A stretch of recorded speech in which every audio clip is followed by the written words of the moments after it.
Senators, when the House rose, the Community Tourism Development Amendment Bill was passed. Honorable Leader of Government Business.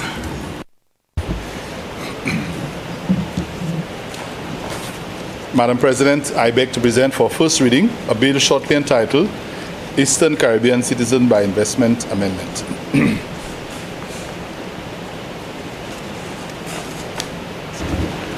Eastern Caribbean Citizenship by Investment Regulatory Authority Agreement. Honorable Leader of Government Business. Madam President, I beg to move for the suspension of Standing Order 49-2 to enable this bill to go through its remaining stages at this sitting. Senators, the question is that Standing Order 49-2 be suspended in order to allow the Honorable Leader of Government Business to proceed with the remaining stages of the bill at this sitting. I now put the question. As many as of that opinion say aye. Aye. As many as of a contrary opinion say no. I think the ayes have it. The ayes have it. Leave is granted. Please proceed, Leader of Government Business. Thank you, Madam President. I beg to present for second reading a bill shortly entitled Eastern Caribbean Citizenship by Investment Regulatory Authority Agreement. Madam President, this piece of legislation and this amendment has become necessary because the countries in the Eastern Caribbean have had to come to an agreement with regard to the citizen by investment programs within these various territories. While we appreciate that each territory is different, but there was need for some uniform legislation so that all of the agreements or all of the pieces of legislation will reflect or will be similar in terms of the contents and what they seek to do. And Madam President, the Eastern Caribbean Citizenship by Investment Regulatory Authority, the ECCIRA, gives effect to this newly formed regulator by conferring the force of law to the agreement signed by the 5 participating citizen by investment territories.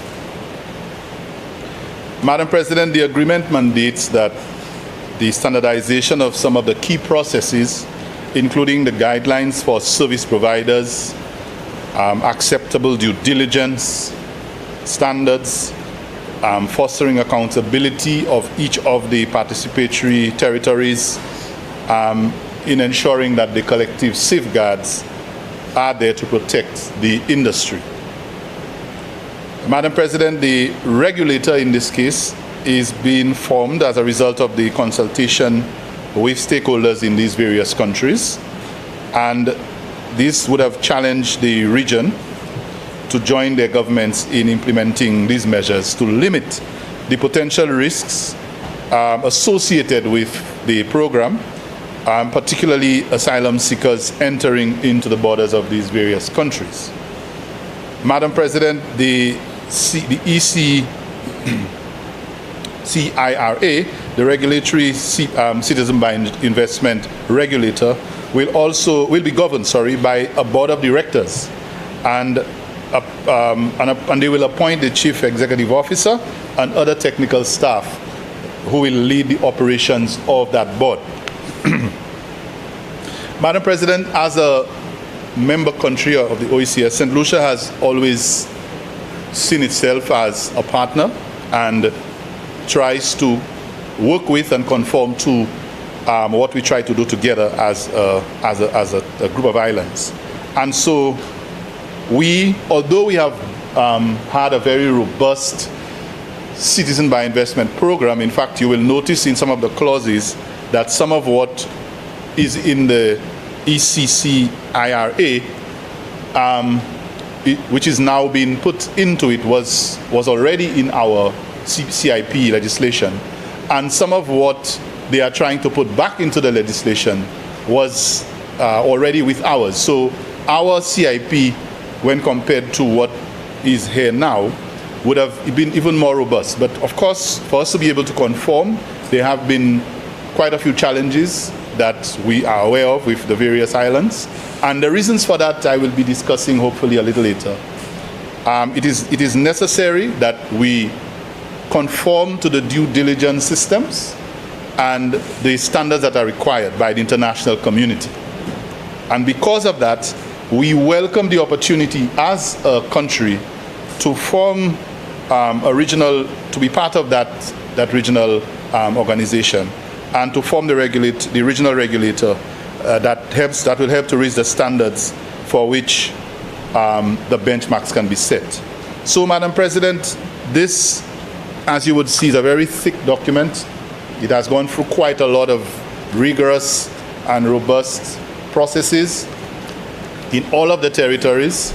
It is uniform legislation, did not originate from the Attorney General's chambers of St. Lucia. It did not originate from the government of St. Lucia, but it is legislation that is uniform for the region. And as part of the OECS, we incidentally signed on to it at the tail end because we really wanted to make sure that we were comfortable with what was in there. And we believe now that we need to, so that the level of due diligence and the regulations that are needed to be followed to protect the integrity of the Citizen by Investment program is being adhered to. And so, Madam President, I present this for the consideration and approval of this Honorable Senate. Senators, the question is that the Eastern Caribbean Citizen by Investment Regulatory Agreement Bill be read a second time. I now put the question. As many as of the opinion say aye. Aye. As many as of a contrary opinion say no. I think the ayes have it. The ayes have. No? Okay. An act to give effect and to provide for the implementation of the agreement establishing the Eastern Caribbean Citizenship by Investment Regulatory Authority and for related matters.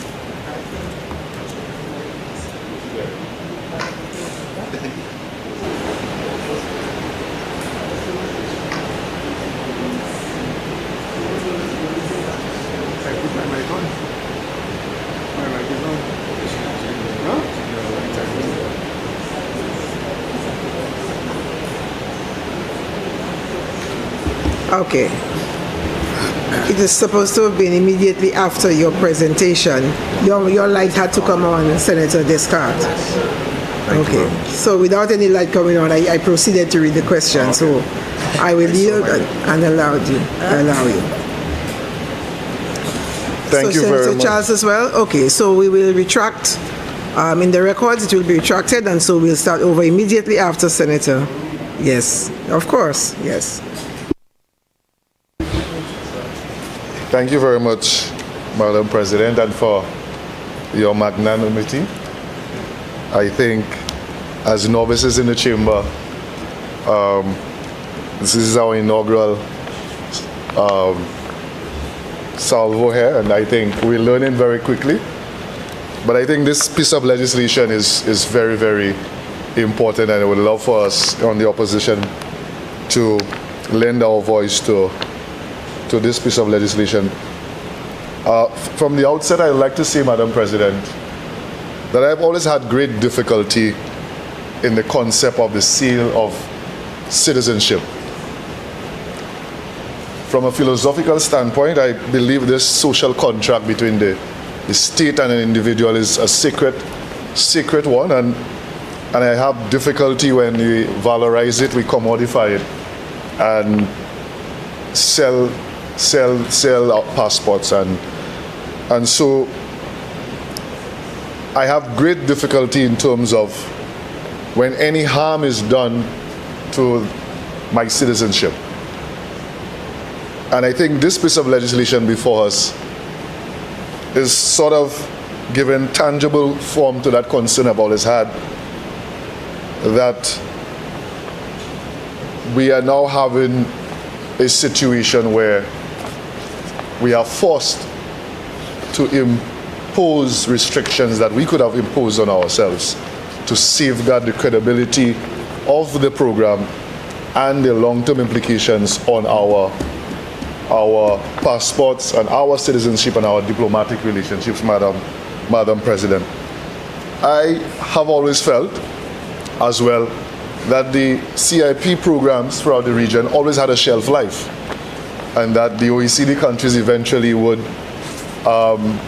find some sort of way to circumnavigate and to put some pressure on us. And I have always felt that the first 2-3 decades of the 21st century has been a very difficult time for the region, and we needed resources to be able to build our resilience, to build our infrastructure in the areas of healthcare, education, and that was a vital stream, a windfall of revenue that was available to us. However, what perhaps should have been a lifeline is now can aptly be described as a noose around our collective necks and become, and is tightening with every lapse of governance, transparency, and accountability, Madam President. So one of the issues, and I think, is the issue of the loss of corresponding banking relations. And one has to ask, why is the central bank, which I believe has enough issues to deal with in the region?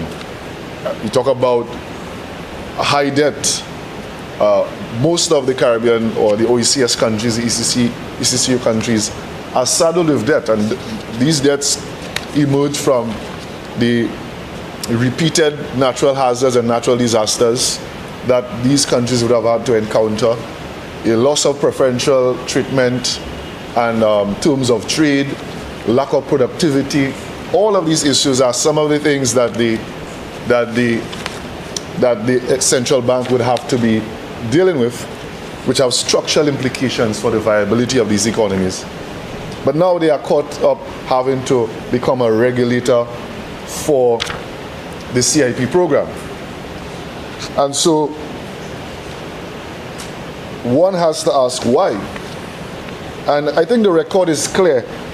At the height of the Russian war on Ukraine, when there was a request by the international community to remove or do not engage with the Russians and Eastern European countries, I think St. Lucia was the only country that ignored that very salient warning. And we know that our partners, the US, the UK, and the European Union, would have taken sort of umbrage to this. And St. Lucia stood in defiance. They would have stood in defiance. And against all of the warnings, the government would have ignored these appeals. And here we are today, where we are now forced. Senator Gideon, Ferdinand. Thank you, Madam President. I don't know if it's by deliberate or by error, but I think Senator Descartes has just misled this House by suggesting that St. Lucia was the only country that continued with regard to the situation with Russia. It is very clear, and we are aware, that some of the very countries, I don't want to name anybody, some of the very countries who were chastising us for continuing were themselves continuing to do business with regard to Russian citizenship. And so it would not be right for us to be taking that position and accepting within our own chambers in our sovereign state in St. Lucia that we were the only ones. I'm very guarded with what I'm saying, but I think it would be disingenuous to suggest that St. Lucia was the only jurisdiction that continued. We had to stop at some point, but it is incorrect. So I think Senator Descartes, if he's been very honest, will accept that it's not correct to say that St. Lucia was the only jurisdiction that continued. Senator Descartes, please Thank respond. You. So when I said the only jurisdiction, I was referring to what is the OECS 5 countries, those who are who have CIP programs. And so I wasn't referring to the US and the Europe and the UK so I want some clarity here. Are you referring to, so maybe perhaps you would like to, I want some clarity. Okay. So, but beyond that, I think the issue again is now we are at a position where what I think could have transformed these economies, we have now in a situation where the reputational damage to our country seems to now, it's far outweighing the benefits that could have been derived from this. And permit me to just say, give you some figures, I think if you look at it, what I tried to do was to look at the data on the Eastern Caribbean Central Bank website from 2016, because St. Lucia is one of the countries who were the latecomers in the game. You have the St. Kitts and Dominicas who were far ahead of us, but to sort of compare apples with apples, we looked at 2016 to 2024, and of the OECS 5 countries, as part of the CIP programs, they collected $9.2 billion in CBI revenues. And that's a significant amount of revenues that they would have collected. Of that, Dominica, during that period, collected $3.65 billion. St. Kitts, $3.54 billion. And Grenada, which is very instructive, would have come on stream around the same time as St. Lucia, was able to amass $1.07 billion in the CBI program. And Antigua, $663 million. And St. Lucia performing the worst in the OECS at $306 million. Now I've had great difficulty. Why is it that St. Lucia, I believe that when I look at within the OECS, a St. Lucia program should perform far better in terms of revenue coming into the consolidated, should outweigh the and for me it signals a disproportionate focus on the real estate side of things rather than having monies come into the consolidated fund. Secondly, one of the things that I noted was one of the first things that the government did when they came into power was they amended the legislation as it pertains to the National Economic Fund. Now, I read in an IMF report that they wanted clarity as to how the CIP resources enter the consolidated fund, and they proposed the utilization of the National Economic Fund as the mechanism to doing that. And so that in a sense was an erosion in the governance framework of the CIP. But we have had several instances of very, very questionable occurrences that has brought the program, in my mind, to some level of disrepute, Madam President. For example, we have the BMAX saga. Madam President, a cursory search on the internet, you would find a cursory search. You know, one of the things, and I'll come back to that, a cursory search on the internet would tell you that this particular organization had significant issues in Montenegro, and it was considered to be part of a cigarette smuggling ring. That's basic stuff. And you would think that the CIP unit has due diligence officers who are trained in all of the various practices in due diligence, would have picked up this thing, but it wasn't. You've had the whole fiasco about the discounting and the underselling of passports, and you hear 6,000 passports or units were sold, which would have translated into billions of dollars. And so it is no surprise that we are here today, that a program which I personally felt, while I don't subscribe to selling passports, my philosophical view is that this is a very sacred contract, a social contract between myself and the state. If you decide to valorize it and monetize it and sell it, you need to ensure that there are proper due diligence frameworks in place to ensure that there's no harm that is done to the state as a result of bringing in very questionable characters, engaging in underselling.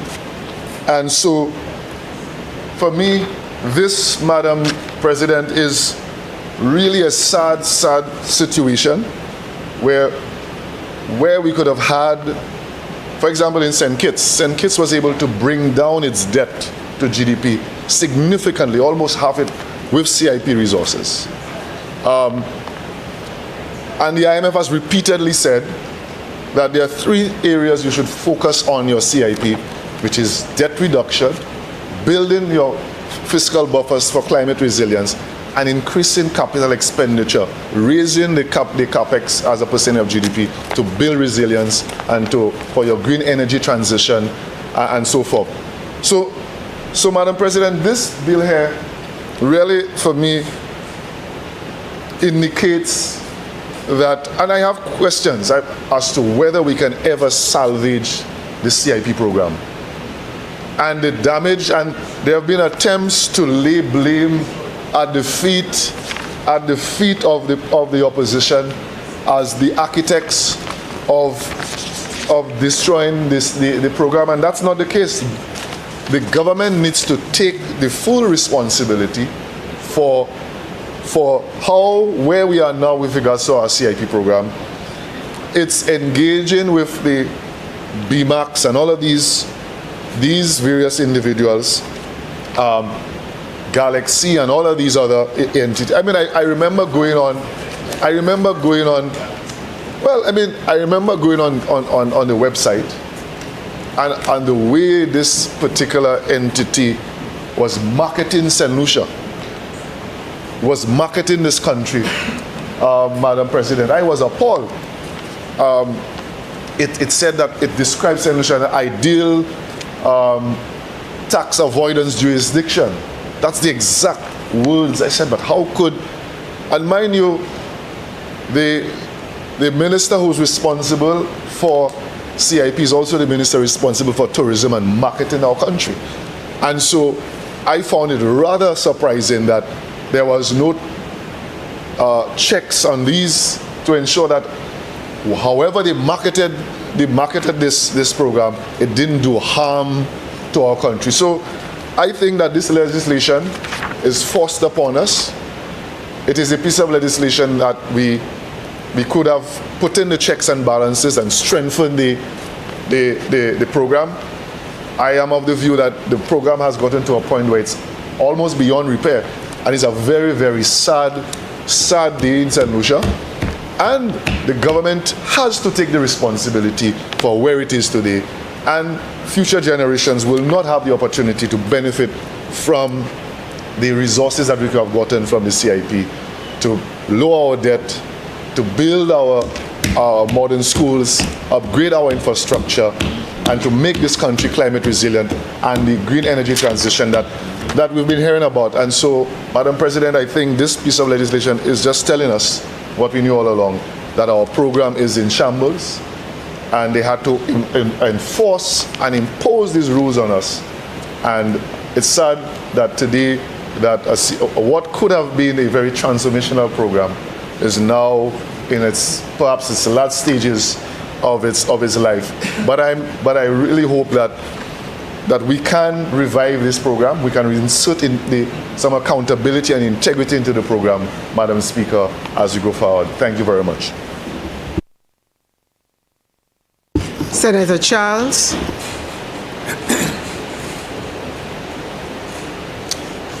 Madam President, Just a few points on the legislation is actually asking the Senate to approve an agreement which has already been signed by our leaders. And there's nothing fundamentally wrong with that. You may have to project your voice just a little, Senator Charles, or move to another mic. Can you hear me now? I'm not hearing you, man.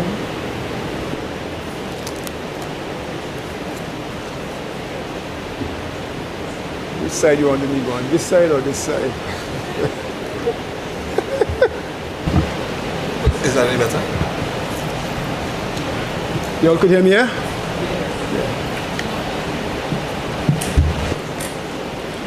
Madam President, I was saying that there is nothing fundamentally wrong in a parliament being asked to approve an agreement signed by our leaders.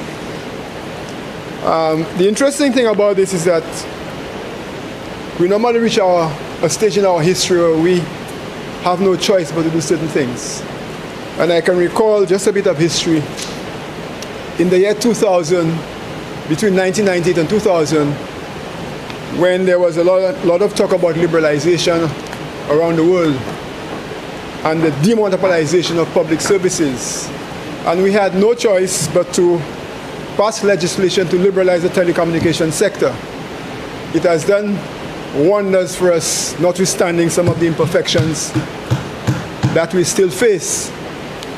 And because, like some of our stakeholders were saying, our back was against the wall at that point in time, there are other areas which I think we have to make an effort to have regional regulation, but they have not seen the light of day.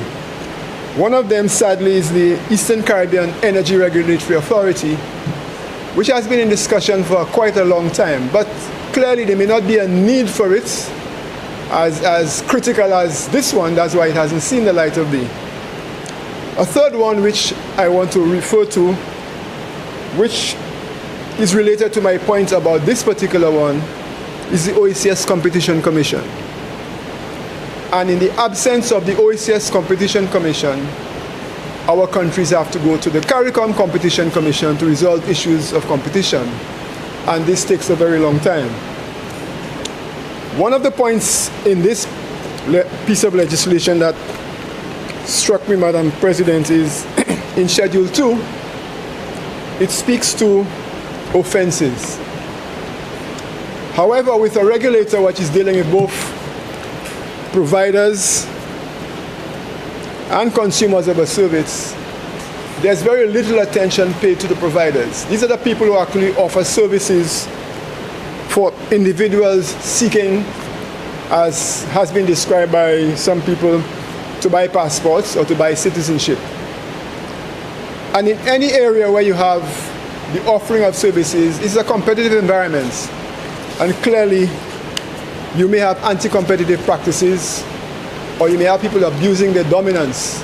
At some point in time, you may have service providers coming together to take advantages of their collective strength and perhaps dominate the markets, and as a result may create a disadvantage to those who are just coming in, new entrants into that very market.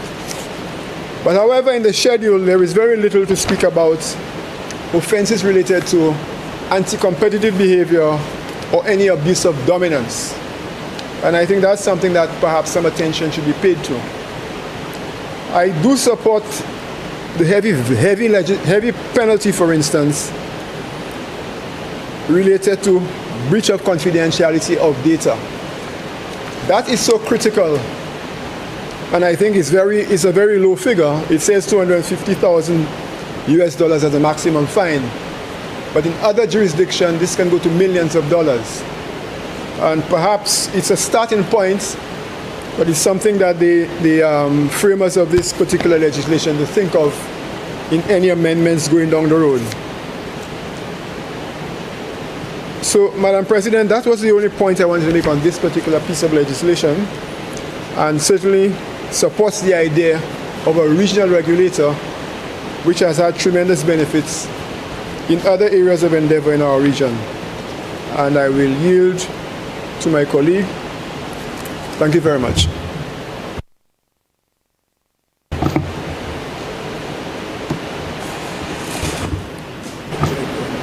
Senator Lee.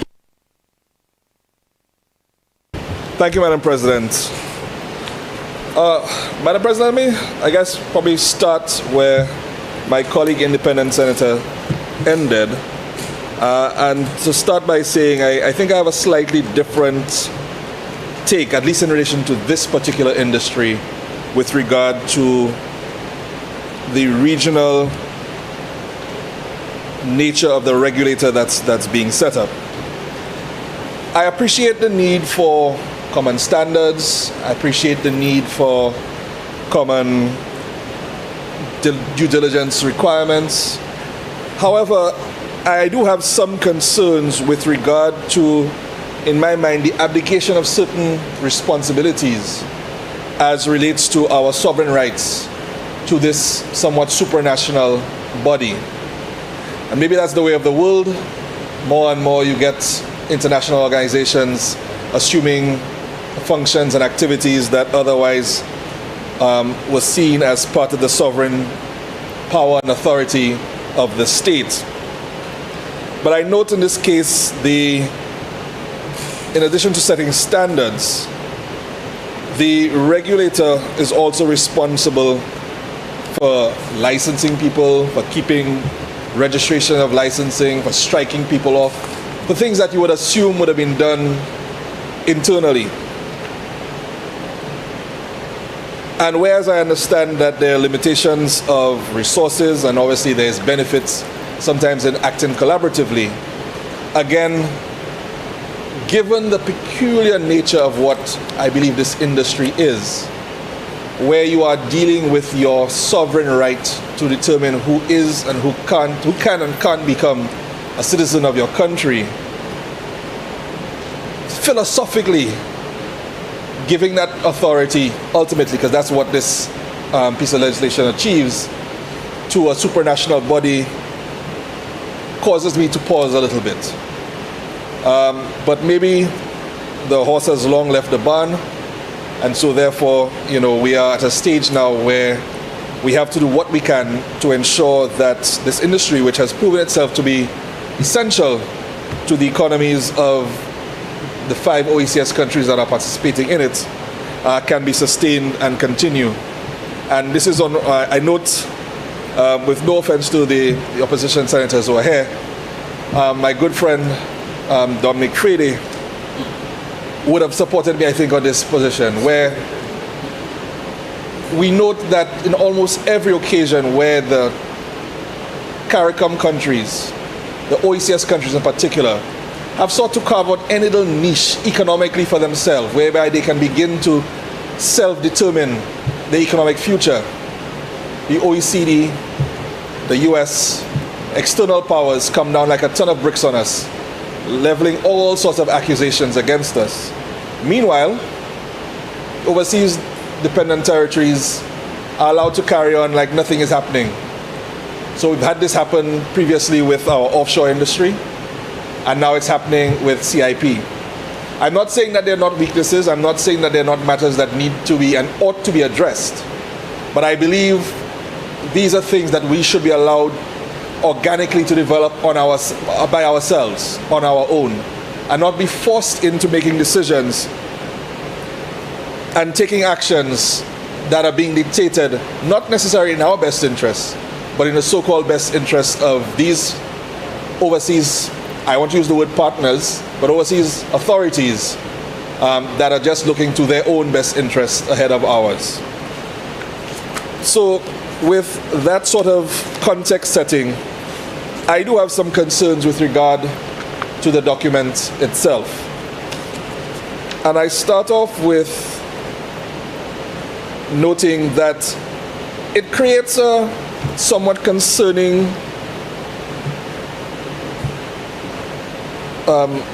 regime to my mind, in sense of creating offenses, how those offenses are prosecuted, and the penalties that are established for those offenses. So for example, at section 9, it establishes conflict of interest as a problem.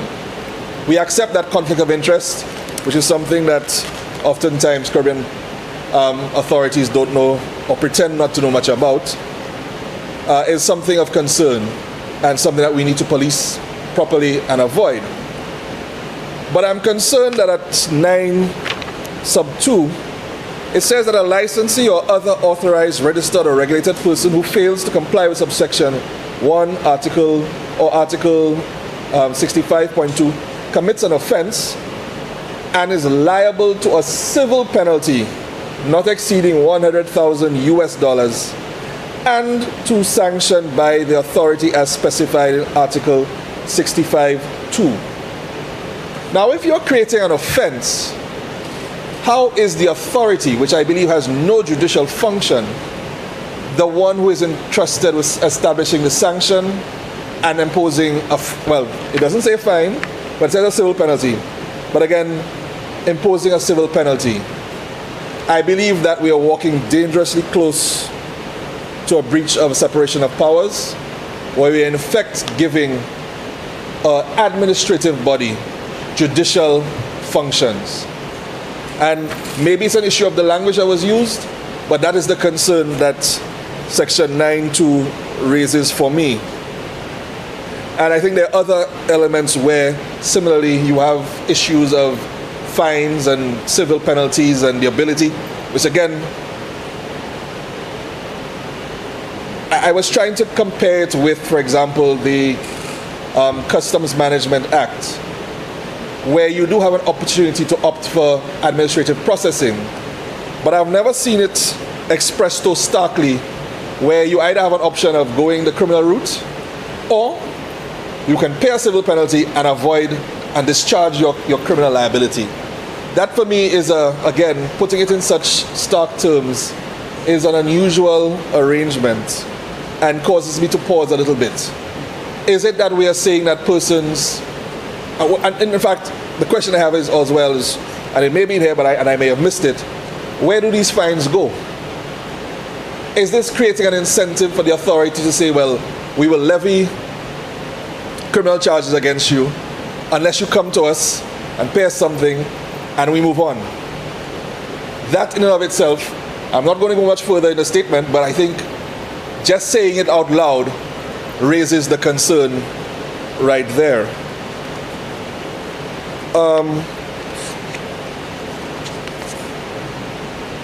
I had a concern as well, and again, this is more conceptual, I guess, than the actual wording, but again, in section 22, which deals with primacy of enforcement powers of the authority. Again, I have a concern where we are making this authority the be-all and end-all of the enforcement. And it says basically that even if the unit has decided that they need and they have recourse or a reason, to take action against some regulated entity within St. Lucia, that the unit that we have put in place to run our CIP program has to surrender its authority to the authority, because the authority in its almighty wisdom knows better how to police the CIP program in St. Lucia. And again, just philosophically, I have an issue with the way this is worded and what it means. I note they've gone out of the way to point out that this section does not affect the constitutional or statutory function of the DPP. But again, to my mind, the unit which is closer to the ground, closer to the entities, should have the ability, if they see fit, to take action against those entities.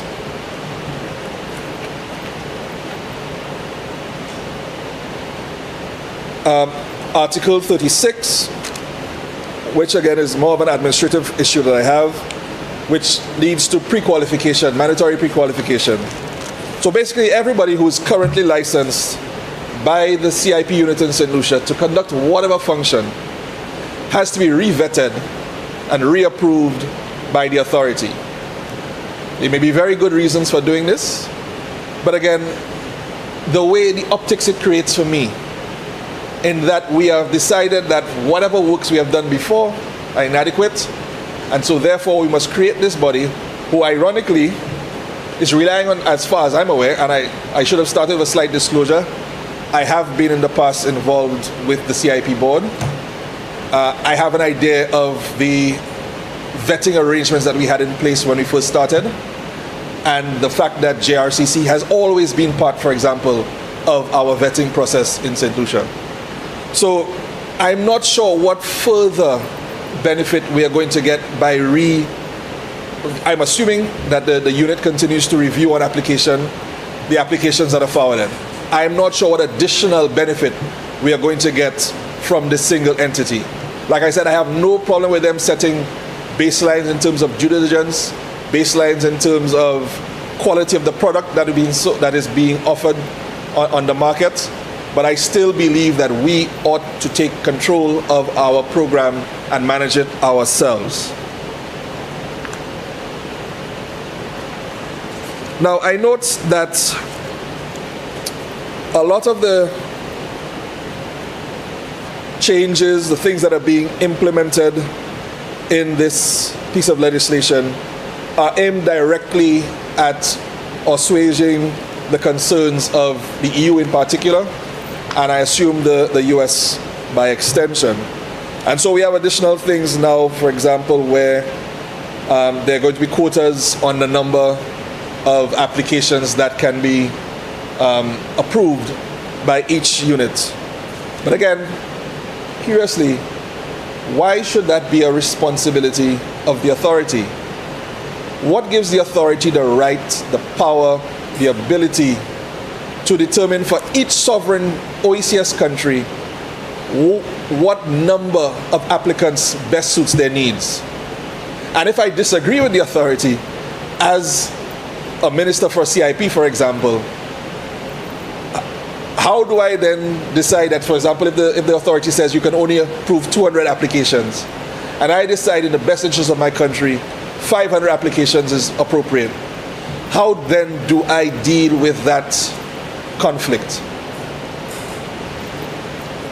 And these are the concerns that I have are being created by this piece of legislation, where we are taking some of the internal considerations, the policy decisions that have to underpin the program, and giving it to a body. And I want to revisit the membership of the board, because I found that curious as well at Article 14. So we're going to be abdicating that power to a board of the authority, which is going to be constructed as follows. And this is at 14.2. The board shall comprise no less than 9 nor more than 11 directors appointed by the council. The council being the ministers responsible for CIP. 1 director nominated by each participating state. No issue with that. 1 director nominated by the Eastern Caribbean Central Bank. Again, I'm not entirely sure exactly how the Eastern Caribbean Central Bank comes into the CIP sphere that closely. 1 director nominated by the Organization of Eastern Caribbean States. 1 director by CARICOM Impacts, JRCC. And then curiously for me, and perhaps the leader of government business can explain why this is here, 1 director nominated by other persons appointed as directors of the board. So what? So we appoint some of the board of directors, and then the board of directors then have authority to appoint other persons. It says the board shall be no less than 9, no more than 11. Is it only 1 that they shall appoint, or can they appoint others up until we get to the 11?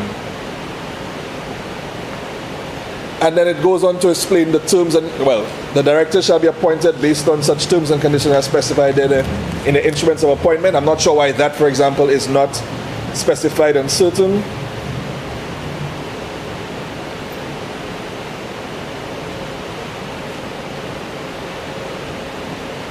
And then you have the fit and proper, which is fine. I have no issue with the fit and proper, but I have an issue with the way the board is being constituted.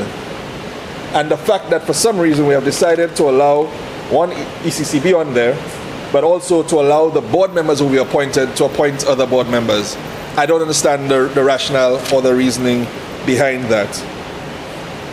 I am assuming that the ECCB has gotten involved I heard my colleague Senator Descott mention the loss of corresponding banking. But again, it's curious that some of the persons or the economies that have been most affected by loss of corresponding banking relationships have nothing to do with CIP. To my mind, this is again another one of those areas where the OECD, EU, the US are using their power to force us down a particular route. A lot of the decisions regarding corresponding banking have nothing to do with our internal banking processes. They've just decided it's too expensive to deal with us and they'll want to de-risk. Yet still, the bulk of all the money laundering offenses or scandals that seemingly lead to this de-risking arise from and are generally found in the metropolitan countries. Our economies don't sustain large enough banking volume to be of any structural impact on the world markets.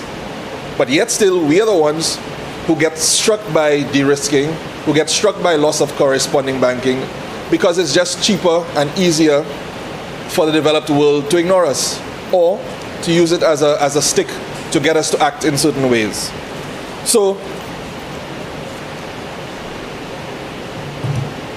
to avoid just going on and prattling on about my philosophical issues with this, Madam President, I understand, as I said, the need for improvements and the other bill that we'll be dealing with, as I'm sure the leader of government business will point out ad nauseum, brings back into effect some of the decisions that we had in our legislation previously, particularly issues with regard to limits on the numbers of quotas, on the numbers of approvals, requirements for proof of wealth, etc. So I don't want to go down that route, but I believe that in some ways this is an overreach by a body that we are going to be creating and handing over our sovereignty to allow them to make decisions that are really and truly properly made either in here as a legislative decision or by cabinet, the persons who have been elected by the electorate of St. Lucia to govern our affairs. And with that, Madam President, I take my seat.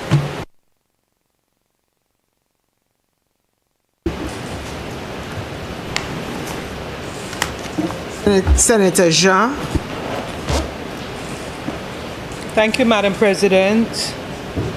Madam President, I just want to lend my voice to the discussion on the Eastern Caribbean Citizenship by Investment Regulatory Authority Act, Agreement Act, Madam President.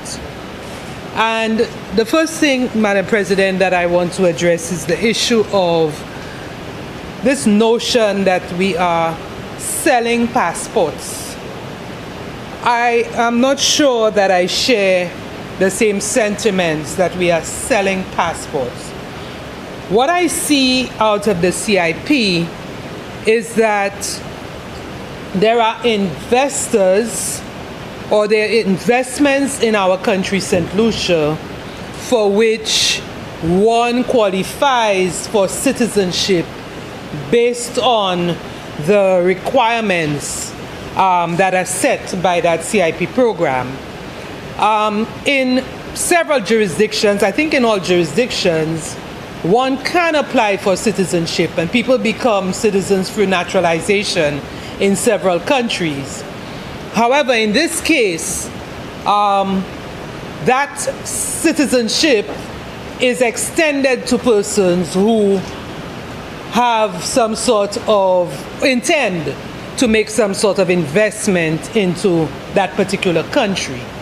So this thing of selling passports or selling citizenship, I think is a shortcut, which is a bit detrimental to our own image.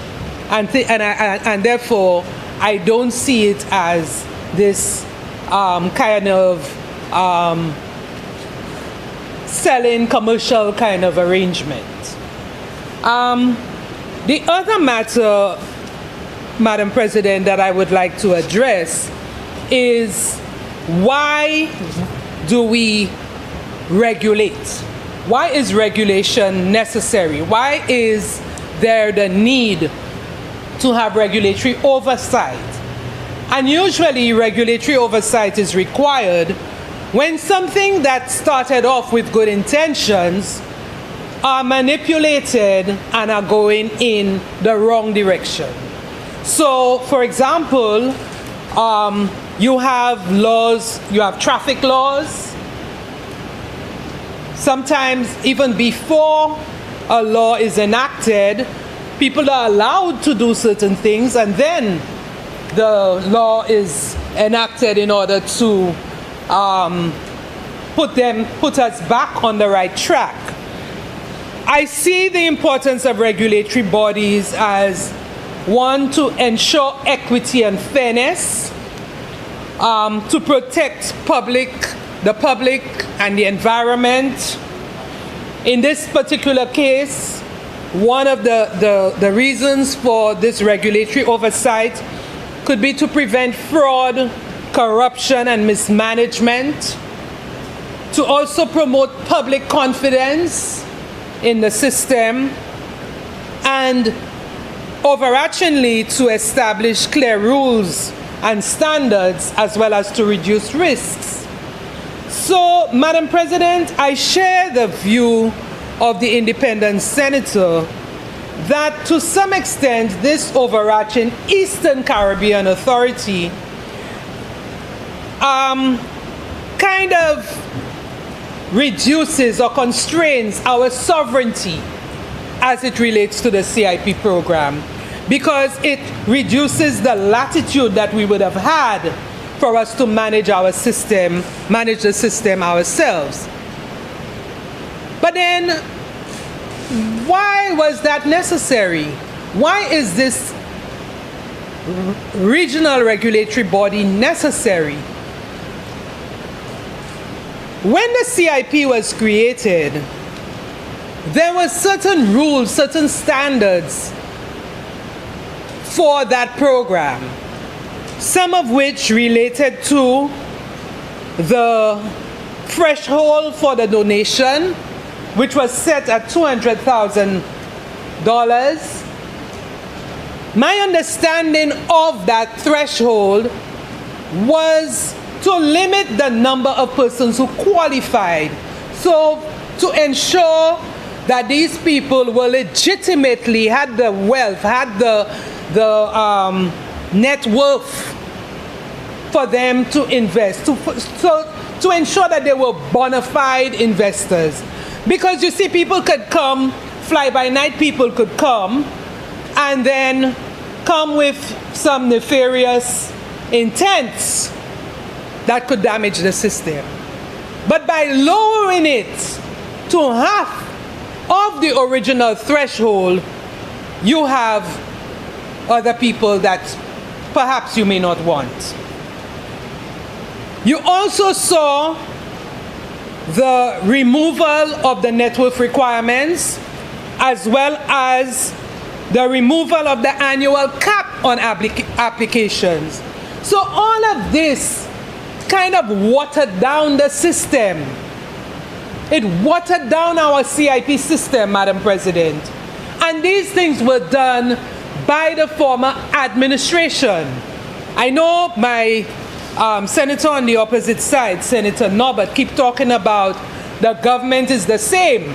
Yes, we have one government, but we have to be clear about the administrations that took certain actions.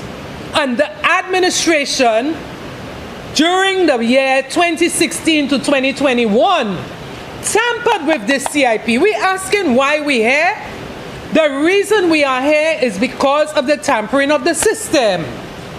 You know, sometimes you set bars, and when we get people meddling and bringing down the system. I was in the public service during that time of that 2016-2021, and there were certain things that I heard you know, let's lower the passport. Let's lower the price of the passports. It was like reduce price economics. The lower the price, the higher the demand. Pakosa? Huh? Economics. You reduce price, you increase demand. That was the concept that was applied to the CIP program, Madam President. So if you bring it down, one prime minister in the region spoke about the race to the bottom. That's where we were going, Madam President. And that's why we are here. And you see, the CIP is touted as if it is the most corrupt institution in St. Lucia today. That is how it is presented. But Madam President, there is a God. And you know what God did today? I just saw a judgment that came out which refused a claim, rejected a claim that was presented by the leader of the opposition on the injunction of the CIP program. Okay? And awarded cost to 2 defendants in that claim. And Madam President, these things are instructive to the people of St. Lucia because it shows St. Lucians that what was being presented all day, every Wednesday night on our television, we had some foreign speaking person talking about how corrupt the CIP program was, bringing in the names of public officers and people in the CIP program as if everybody was corrupt. Now the court is ruling differently. Madam President, we have to be careful that in our quest at wanting to come back into the government, that we don't try to burn down the entire country. We need to be careful about that because where we are today, sitting today, to discuss the establishment of a regulatory authority to come now and be our boss above a program that is legitimate and could have benefited the people of St. Lucia. We bring it out to the people as if it's corrupt. We have a member of parliament or members of parliament being ridiculed, being presented as being discredited over the CIP, okay, because of the actions of people in the past. And we need to stop this. In our quest, yes, I applaud anyone who wants to run for political office. It is very good because our country must be governed and must be governed by people, must be governed by our own citizens. But during the time that you're doing that, you should not go after individuals and discredit individuals. We need to stop this. This is not right. Come and show the people what you can do for them. Present policies, present programs, present changes. But what I see happening is people talking about, oh, St. Lucia mal, St. Lucia this, St. Lucia that. Some sitting in the United States and other places and talking as if things are so bad down here in St. Lucia. I wonder if I am living in the same country that they are referring to. But Madam President, back to the CIP. Madam President, and the people of St. Lucia, some of the projects that the CIP that have been implemented through the CIP funds. The Miku Jetty, Pujan Miku, the people who live in Miku, they are the ones who have benefited from the CIP program. And if you want to represent Miku, you need to show the people that, look, this is what the government of St. Lucia, under the administration of Honorable Philip J. Pierre, has done for you, the people of Miku. The people of Miku North in particular. You need to show the people what the CIP program has done for you. You need to remind the people of Miku North, the fishermen of Miku North, that while they were trying to walk on the floaty jetty that was draining them down in the Sagassam seaweed, the government of St. Lucia, under the Honorable Philip J. Pierre, has now constructed a jetty using CIP funds to keep your feet out of the water and the sarcasm and what you did, what was there before.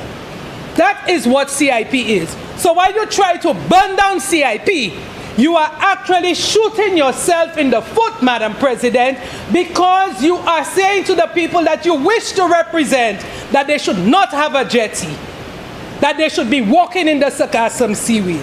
That is what we need to be presenting to the people.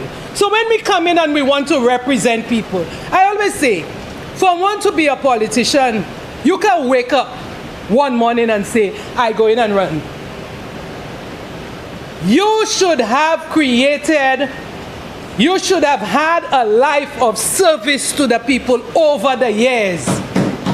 People are the ones, the residents of your community should tell you that you should run. Not you should say you should run. Right? And so, when you come and present yourself, come with a track record. What have I done for the people of St. Lucia over the years before even thinking of putting yourself up for public office? The next project that was implemented using CIP funds is the Chaussee Road rehabilitation. For almost every St. Lucian, Chaussee Road is a major thoroughfare. You must pass Chaussee Road if you want to go along Castries, if you want to go through Castries. That is another project that was implemented. The other thing that was done, we talk about healthcare. Always lamenting healthcare. You oublié, you te quitté St. Jude Hospital, you pas fait rien avec St. Jude, you te quitté OKEU fermé, mais you te ka cherché air condition by Cheval Vieillefort. $11 million of cash went into OKEU to finance OKEU. That came from the CIP program. Okay? We also supplied police with vehicles. That came from CIP. Madam President, when people want to say that this government has done nothing, what we've seen is prudent financial management. What we've seen is Pani Madi Pwete, tous les Madi, nous te ka vini ici à Pwete, la Pani sa encore. We are utilizing the funds that are emanating from the CIP in a useful manner that benefits the people of St. Lucia. And lastly, Madam President, but not least, because l'isla long terme c'est joie, right? But I will stop there. There was a cash injection to the SSDF for back to school relief for the people of St. Lucia, right? These are funds that came from the CIP.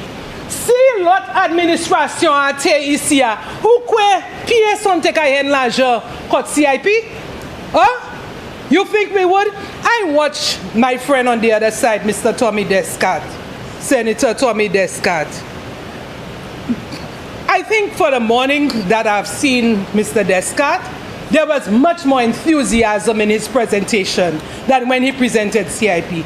To me, Madam President, what he was saying there did not come from the heart. What he came and do, he said there, let me weigh what it near Tikwev Che.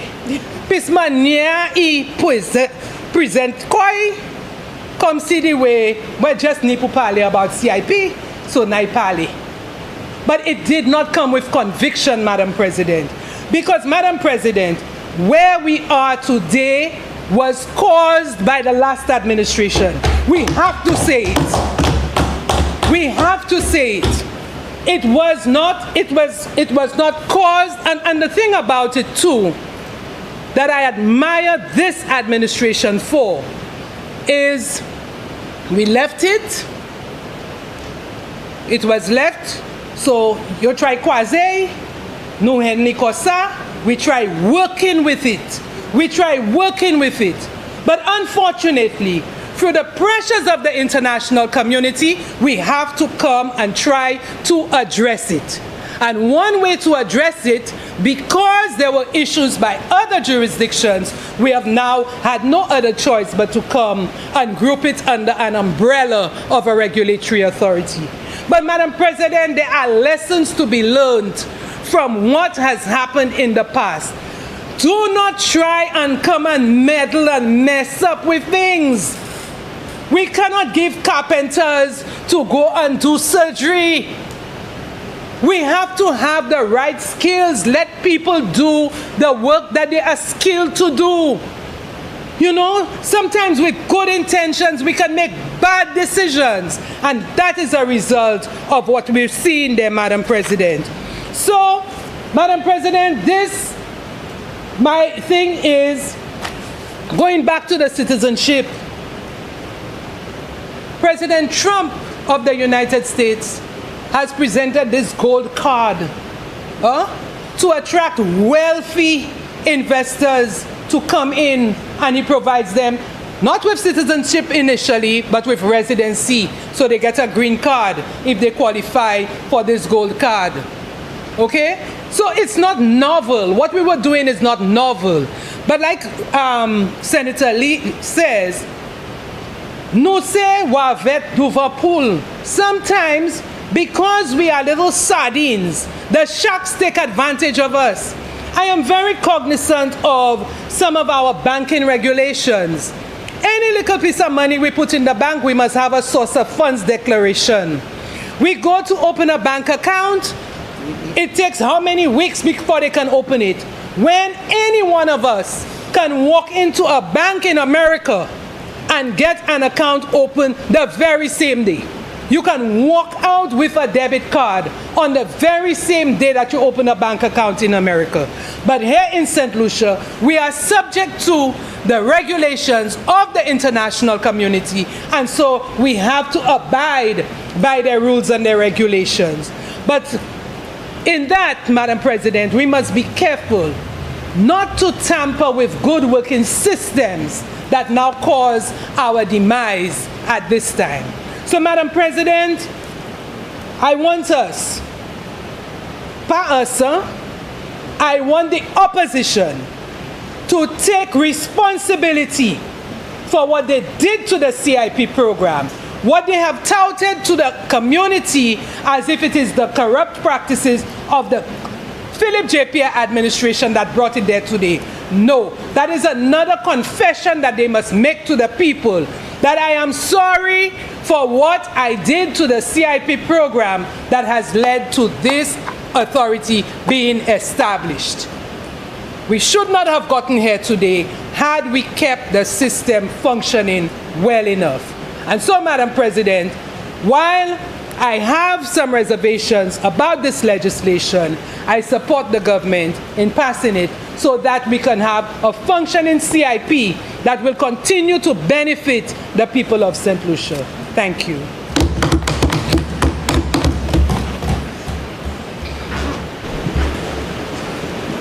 Senator Norbert. Thank you, Madam President. What I want to say about this is, finally, you know, in the words of Senator Jean, she said, and I quote, "We had no other choice," unquote, but to take it to the regulatory authority. And I think growing up, watching movies where, whether it's passports or citizenship was being sold, you would see guys with 2 free passports in a bag. You always knew that they were criminals in the movies.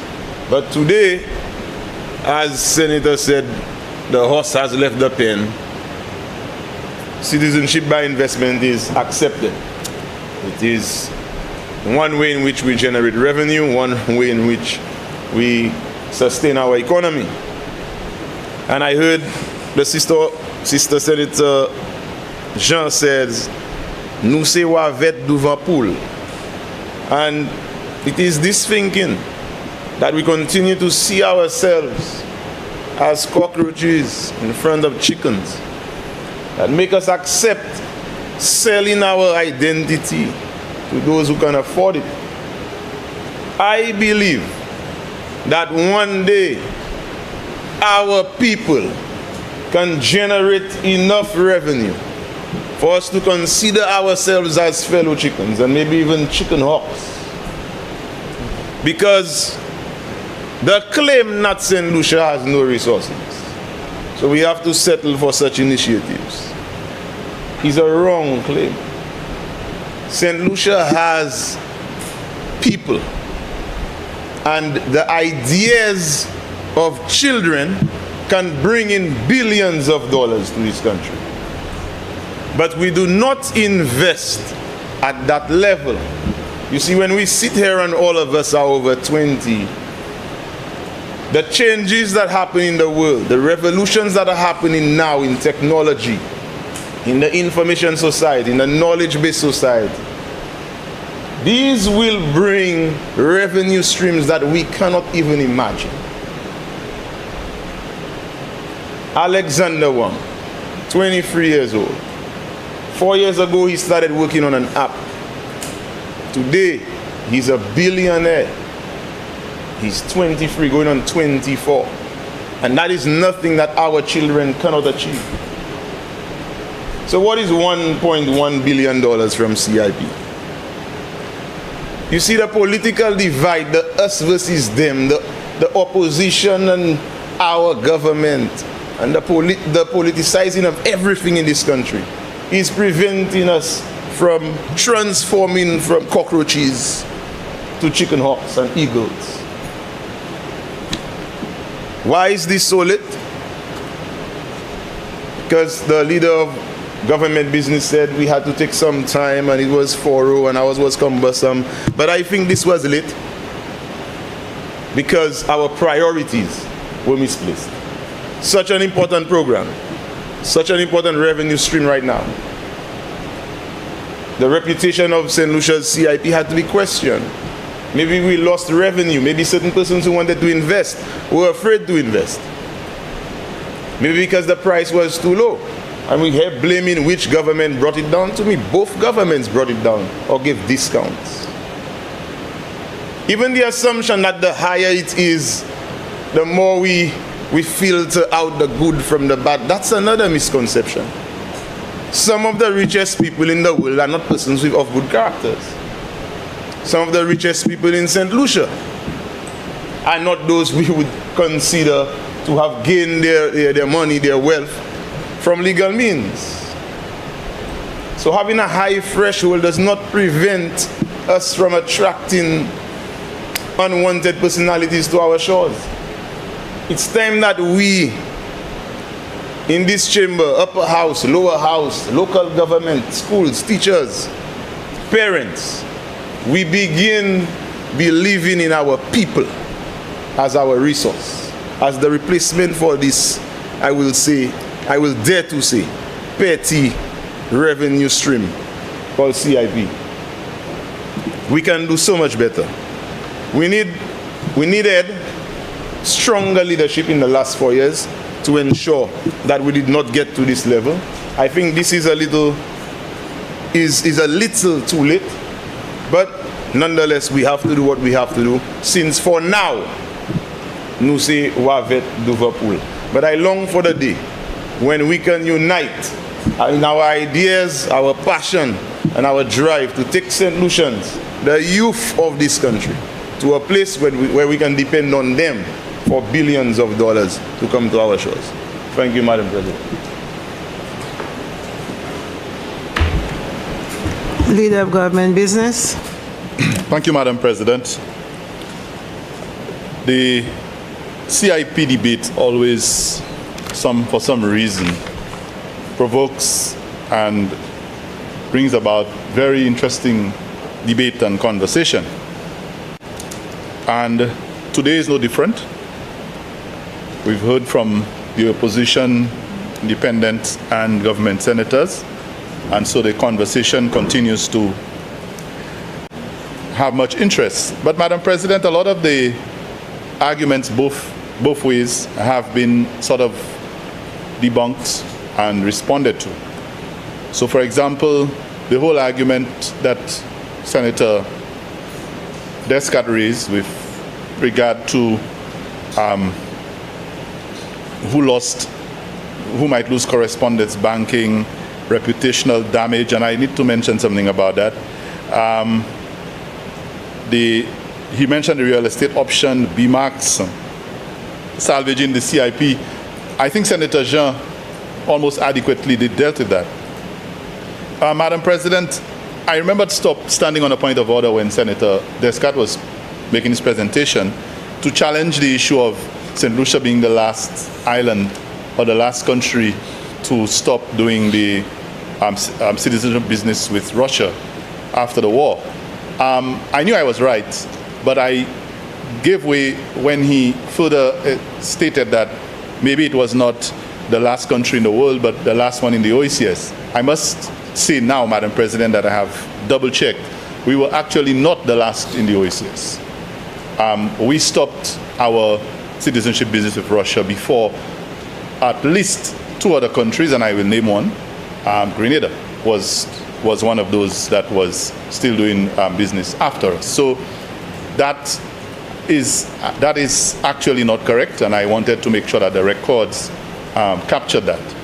Madam President, it was interesting to hear the mention of the real estate option coming from an opposition senator, when that is one of the areas in our original legislation, as Senator Jean might have mentioned, where the previous government, headed and led by the current leader of the opposition, who I'm sure appointed these 2 senators, removed or tampered with. And in the previous debate this morning, I asked the question, when we were talking about VAT and all the other issues, how did we get to where we are? And I remembered Senator Descartes stood and said that I was almost imputing improper motives by suggesting that the opposition doesn't want us to remember. But it is exactly what it is. The opposition does not want us to remember how we got to where we are. Madam President, while this may appear to be regulations that are being imposed on us by what Senator Lee describes as supernatural body or a foreign body, as in the OECS. The OECS brothers and sister islands are paying in part for what we, when I say we, the government that was led by his leader did. That is one of the reasons why we now have to go back, and if you study the legislation, Madam President, we have to put back some of the very clauses that the original legislation that the St. Lucia drafted were included at the time the legislation was drafted. These were tampered with and removed and replaced, or in some cases just removed by the previous administration, and Senator Jean mentioned some of them, including the threshold, including the net worth, the number of applicants. All of these, Madam President, were tampered with, lowering the price of the units. Madam President, si opposition en temps de gouvernement partait aller interférer en affaires loi CIP, nous pas te ni pour venir ici à présent nous ni pour venir mettre même ça nous te zani en dedans en via dedans. Bon, Madame Président, moi vle opposition point responsabilité pour dans ces bagages là yo fait et nous ka payer pour lui à présent. Madam President, a statement was made that we have to salvage the CIP. I don't want to go into the BMAX thing because I know that has been exhausted in previous debates, and I think there are points of order about that. I don't want to go back there because that was the senator who sat in that chair previously had an obsession with BMAX. And I don't know, somebody mentioned this morning we should have sanitized that chair so that it seems that some people, once they sit in that chair, they pick up a certain trait. That BMAX thing, Madam President, we have discussed that before. And I remembered all kinds of figures being brandished, and I stood and defended that. So I'm not going back there.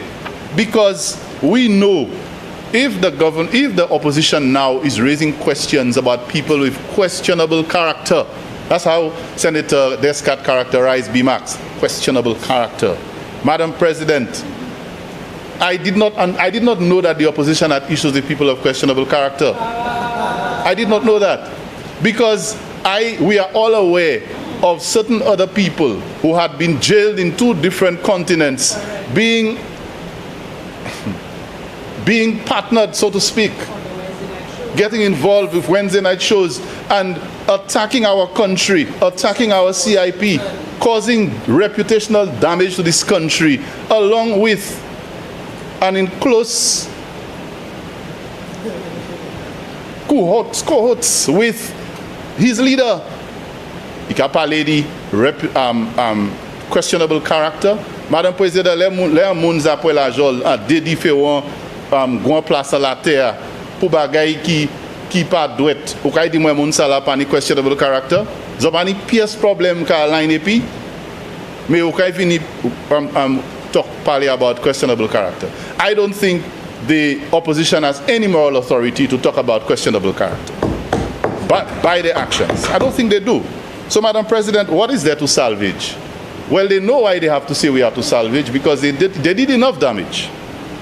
Who feels it knows it, that we know we now have to salvage. So, Madam President, I heard Senator Norbert mention investing in our children.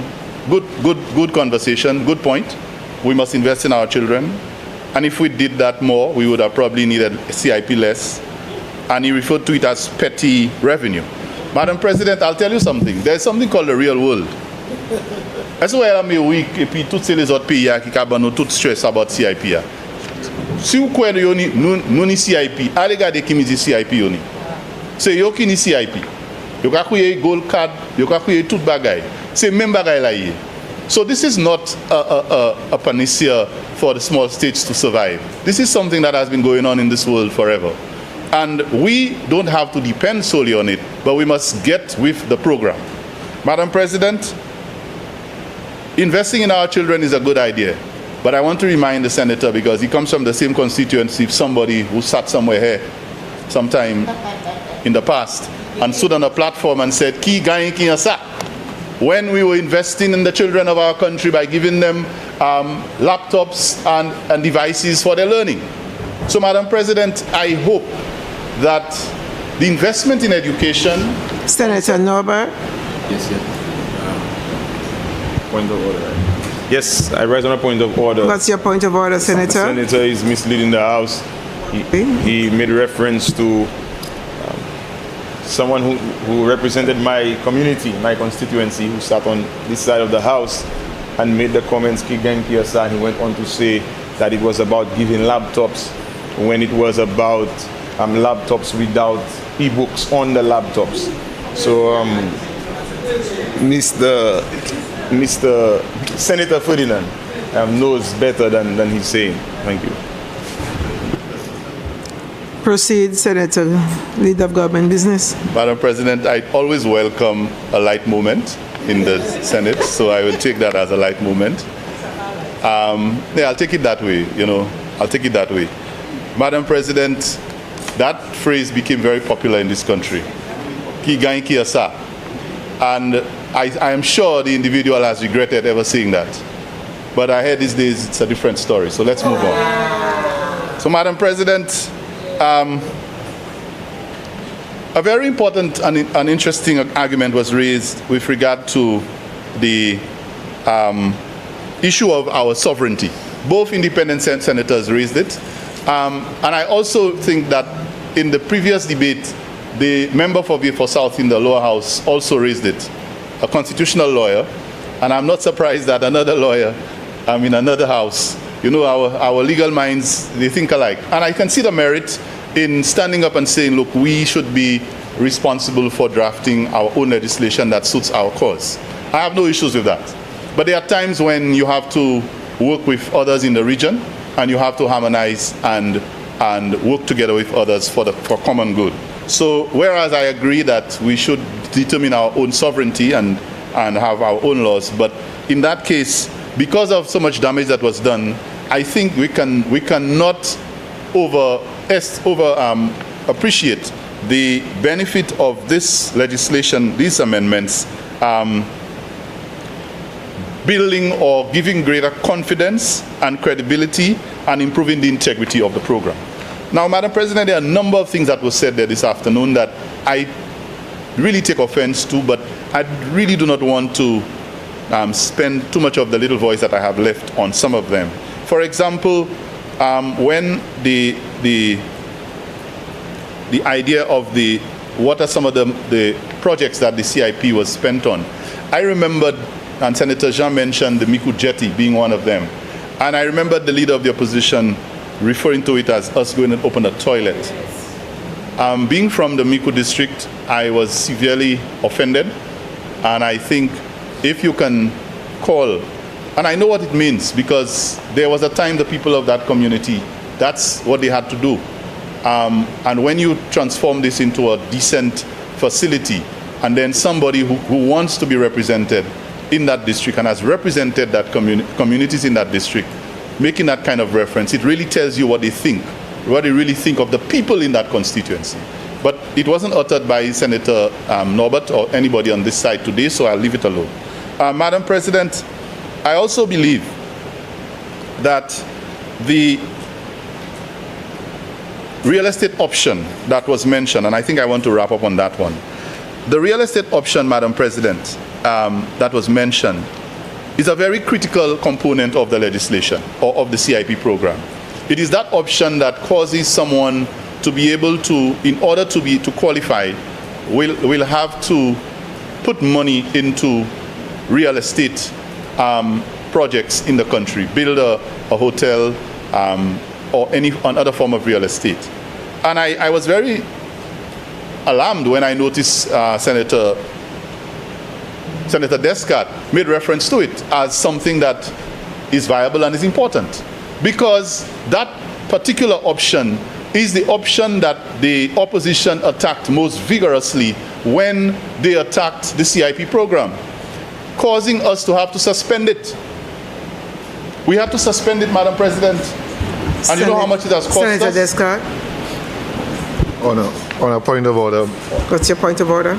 the member indicated that I spoke in glowing terms about the real estate. It was that I was actually saying that what we see, what I suspect, the reason why the St. Lucia CIP program is underperforming relative to revenues, relative to other countries, is because there's a bias by his government towards the real estate. So you do not see a substantial amount of CIP revenues coming into our consolidated fund. That is what I was trying to say, Honorable Member.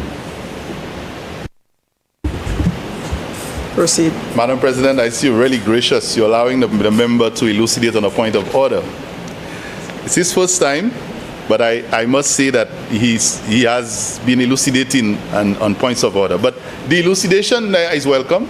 But I believe, Madam President, whether he believes that we have focused on one aspect or another, and I stand corrected if the issue of the infrastructure option was not represented accurately by myself, the opposition's actions in the international community in the last few months has, the consequence of that is that it has affected our ability to maximize the opportunities that would have come through the infrastructure option, generally in the CIP, because of all of this mix-up that they had with all of these people with tainted characters, Reef Jock, or whatever his name was, or whatever Jock it, I don't know, is that Reef Jock? And this guy with the French accent. I mean, why would you? You have a country, you want to run it. You have recruited 17 candidates. You all over the place campaigning. You want St. Lucians to vote for you and put you in office. You're crying all the time that you want to run this country. Why do you want to destroy it? And then when you burn it down, you want to become somebody called it the king of the ashes. You want to rise up and be the king of something that you've destroyed. You go around the whole world making St. Lucia look like the worst place in the world to be. The worst place in the world to live, the worst economy, the worst this, we're the worst. And then you want to run this country. So, Madame President, on belti Madame, ouvle ma epi, mais au cas aller tout partout, dit tout le monde pas bon. regardez toutes les autres émissaires, ouais, ti madame ça, il pas bon, pas parler bali, pas bien épi, il pas bon, il a tout défaut, mais ouvrez ma épi.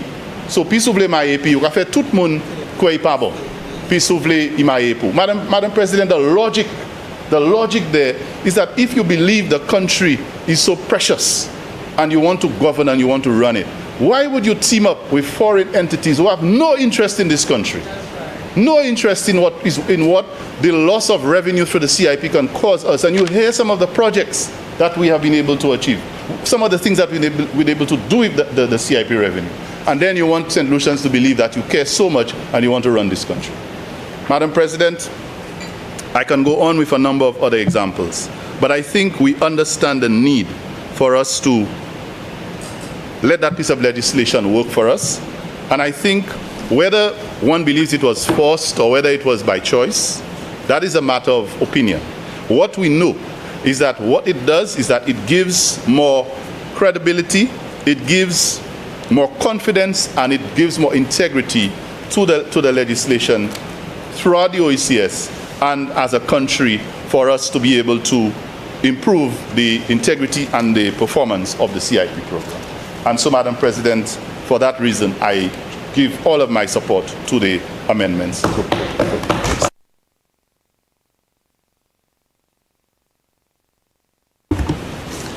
Senators, the question is that the Eastern Caribbean Citizen by Investment Regulatory Agreement Bill be read a second time. I now put the question. As many as have that opinion say aye.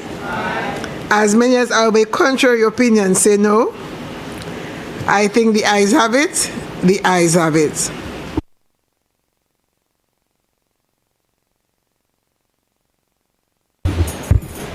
An act to give effect and to provide for the implementation of the agreement establishing the Eastern Caribbean Citizenship by Investment Regulatory Authority for related matters.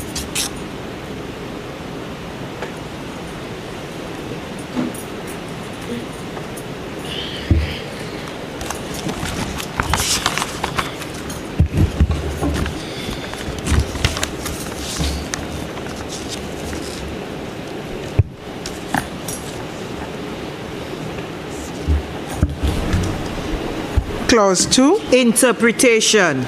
Clause 2 stands part of the bill. Aye. Clause 3. Purposes. Clause 3 stands part of the bill. Aye. Part 2, clauses 4 to 6. Enforcement of the agreement. Part 2, clauses 4 to 6 stands part of the bill. Aye. Part 3, clauses 7 to 22. Offenses and penalties, including civil penalties. Part 3, clauses 7 to 22 stands part of the bill. Aye. Part 4, clause 23 to 24. Miscellaneous.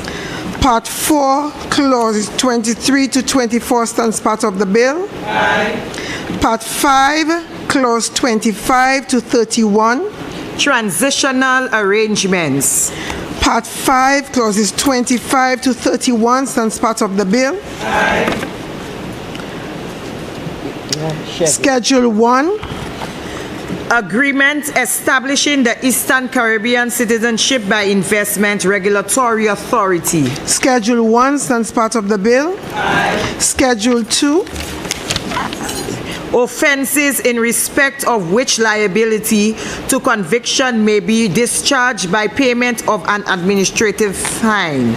Schedule 2 stands part of the bill. Aye. Schedule 3. Notice of opportunity to discharge liability. Schedule 3 stands part of the bill. Aye. Clause 1. Short title and commencement. Clause 1 stands part of the bill. Aye. Senators, the question is that the committee rises and the bill be reported. I now put the question. As many as of that opinion say aye. Aye. As many as of a contrary opinion say no. I think the ayes have it. The ayes have it.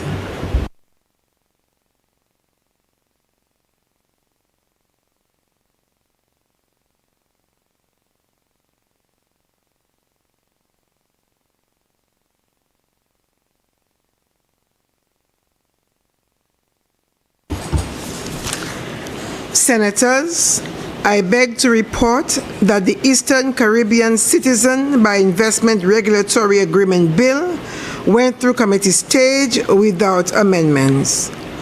Honorable Leader of Government Business. Madam President, I move that the report of the committee be adopted and that the bill be read a third time and passed. Senators, the question is that the report of the committee be adopted and that the Eastern Caribbean Citizen by Investment Regulatory Agreement Bill be read a third time and passed. I now put the question. As many as are of that opinion say aye. Aye. As many as are of a contrary opinion say no. I think the ayes have it. The ayes have it. Be it enacted by the King's Most Excellent Majesty, by and with the advice and consent of the House of Assembly and the Senate of St. Lucia, and by the authority of the same as follows. This Act may be cited as the Eastern Caribbean Citizenship by Investment Regulatory Authority Agreement Act 2025. Honorable Leader of Government Business. Madam President, I beg to present for first reading a bill shortly entitled Citizenship by Investment Amendment. Citizenship by Investment Amendment. Honorable Leader of Government Business. Madam President, I move for the suspension of Standing Order 49-2 to allow this bill to go through its remaining stages at this sitting. Senators, the question is that Standing Order number 49-2 be suspended in order to allow the Honorable Leader of Government Business to proceed with the remaining stages of the bill at this sitting. I now put the question. As many as of that opinion say aye. Aye. As many as of a contrary opinion say no. I think the ayes have it. The ayes have it. Leave is granted. Please proceed, Honorable Leader of Government Business. Thank you, Madam President. Madam President, I beg to present for second reading a bill shortly entitled Citizen by Investment Amendment. Madam President, this amendment follows the previous bill that we have just dealt with, and of course implications would be that our legislation would have to be in sync with some of the amendments made there, and therefore these amendments are necessary to restore some of the necessary features of the CIP program that were previously removed. Now, in the previous debate, I did indicate that some of those provisions that we had crafted in the originally drafted legislation of the CIP when it was first enacted by the government of St. Lucia were changed and removed when the last UWP administration was in office. And it has become necessary, Madam President, after all the back and forth, after what has happened with the regional legislation, for us to now return to this chamber to restore and to replace some of these areas or some of these features.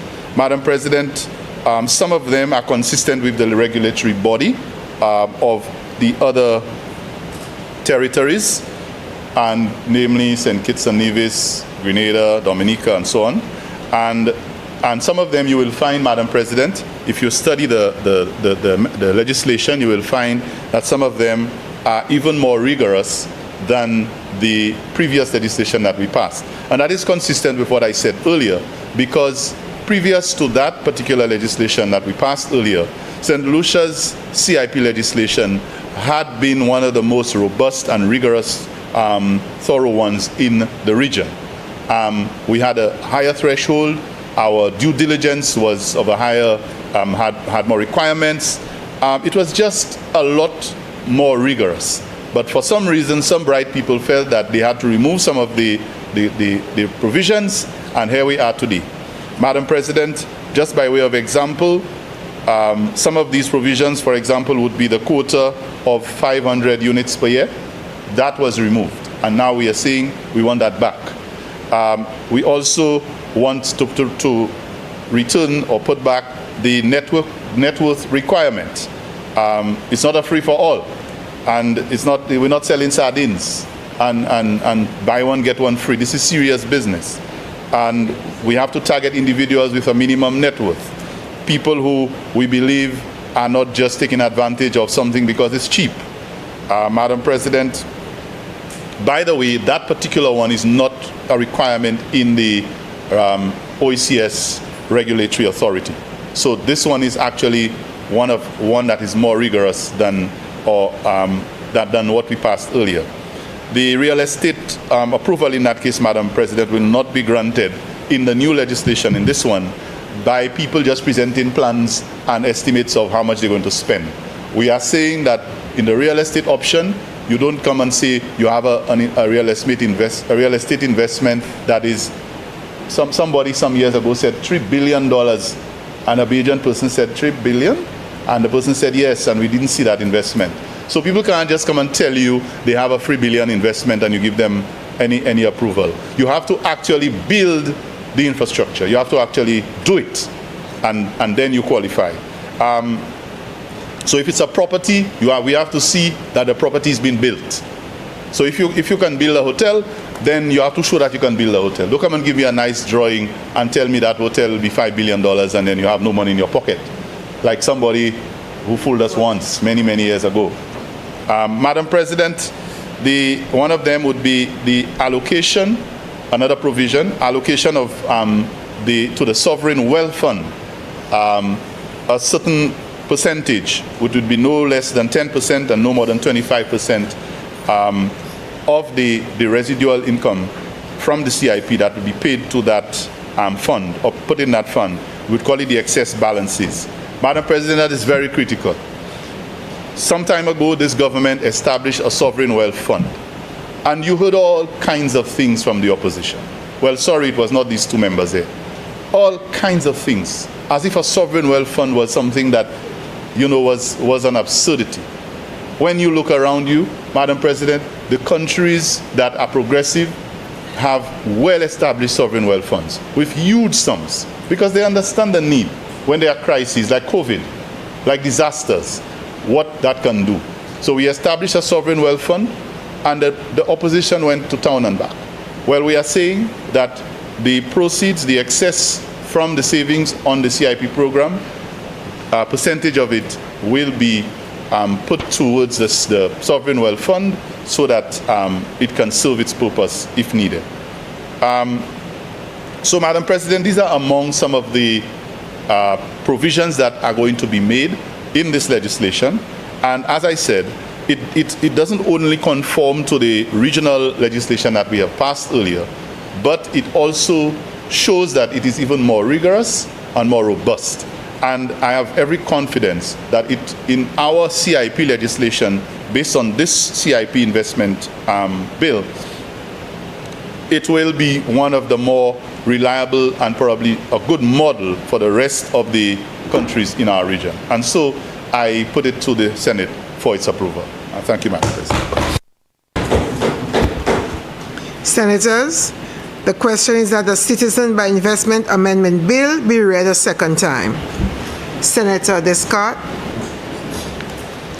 Thank you very much, Madam President. I will not go to town on the sovereign wealth fund like my colleague said, but I will highlight some of my concerns as it pertains to a sovereign wealth fund.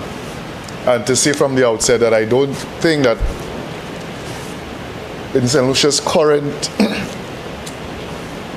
development trajectory, that a sovereign wealth fund is the best fund that we should be exploring at this particular point in time. And I say that because there are some criteria I believe that you must meet in order for you to justify to yourselves and to your citizens why I should take resources, scarce resources at that, and invest outside the state. First and foremost, we know sovereign wealth funds are a feature of resource-rich, oil-rich countries all over the world. There are one or two cases, perhaps Singapore, and these others who have had the ability to build fiscal resources and run tremendous surpluses. Now, I know that this government has touted running surpluses I must say, very meager at that. And I think very meager surpluses. And if you are going to run surplus and justify having a sovereign wealth fund, it certainly cannot be 1.2, 1.3%. At least at a minimum, you need to start looking at 5 and 6 consistently. So, and St. Lucia is not at that place yet. It's not at that place yet. The other critical indicator you need to look at is your debt. Your debt to GDP ratio. And last I checked, it is at what, 5 point something billion. Before you can make a decision to go the route of a sovereign wealth fund, you need to say that you have brought down your debt levels at a manageable level. I will say to you, one exogenous shock that would hit this country and your debt will spiral. And that's, for example, in the case of Jamaica. Jamaica was it's a particular country and a country that I worked on, and to see how they brought down their debt from 146% to about 70%. But with Hurricane Melissa, it certainly is going to go up maybe by 10 or 15 percentage points. St. Lucia's debt is not, we are not out of the woods yet. I'm not even certain that we'll be able to meet the IMF, the CDB's debt anchor of 60% by 2045. And I say that, and I see my senator across there looking at me in amusement or amazement, I'm not sure what. But the IMF Article 4, again, which I refer to, says your medium-term forecast says that it projects that St. Lucia will be running an average deficit of 2.6% over the medium term, not surpluses. That's in the IMF Article 4 report. So, again, yes, we say we want to build a sovereign wealth fund, but from all indications that the country is not on a trajectory to run sustained surpluses. The other one that you have to justify to your people, and I see they're smiling because if in the last administration there were surplus, there were deficits, it was justified. Justified deficits in the case of the pandemic. It was justified. Yeah. And Madam President, the IMF Managing Director, Kristalina Georgieva, she said it. She said you needed to spend your way out of it, but keep your bills. Keep your bills. And we have the roads that are there to show for it. You know, the roads all over this country, we upgrade. We upgrade the road network. But importantly, you need to run consistent surpluses. You need to bring your debt at a manageable level. And thirdly, you need to invest in your capital infrastructure. And you have to make sure your roads are functioning, make sure your ports, your airports, make sure your school plants are up to standard. You have to invest in your healthcare facilities. You haven't done that. You have not done that. You haven't done. I mean, I'm not saying that no effort has been made towards that, but can you reasonably say that we have a state-of-the-art healthcare system, a state-of-the-art road network, and then we can go on? Can you say that? No, you can't. You can't. Nope. You can't say that, and therefore, I don't think that on the basis of these three criteria, you cannot convince St. Lucians that you will take scarce resources of a program that, again, is struggling, is hobbling. You said 25% of the residual. And you know the other thing this is going to do? You are going to send a wrong signal to the development community that you have resources, you have surpluses, the multilateral agencies, the OECD DAC eligibility criteria, which is going to now limit your ability to negotiate. You hear Mia Motley and all of them talking about that we have been penalized for being middle-income countries, and the concessional financing is not there because of that. I think by doing this, you have sent a wrong signal to the development community. And when you go and ask them for the concessional financing, they say, but you can take monies and invest elsewhere. Why should I give you concession loans at concessional terms? So that being said, I think what should have been done is a strategic infrastructure investment fund where you could use resources to catalyze and mobilize resources from outside to build our infrastructure, to modernize this economy, and to transform this country.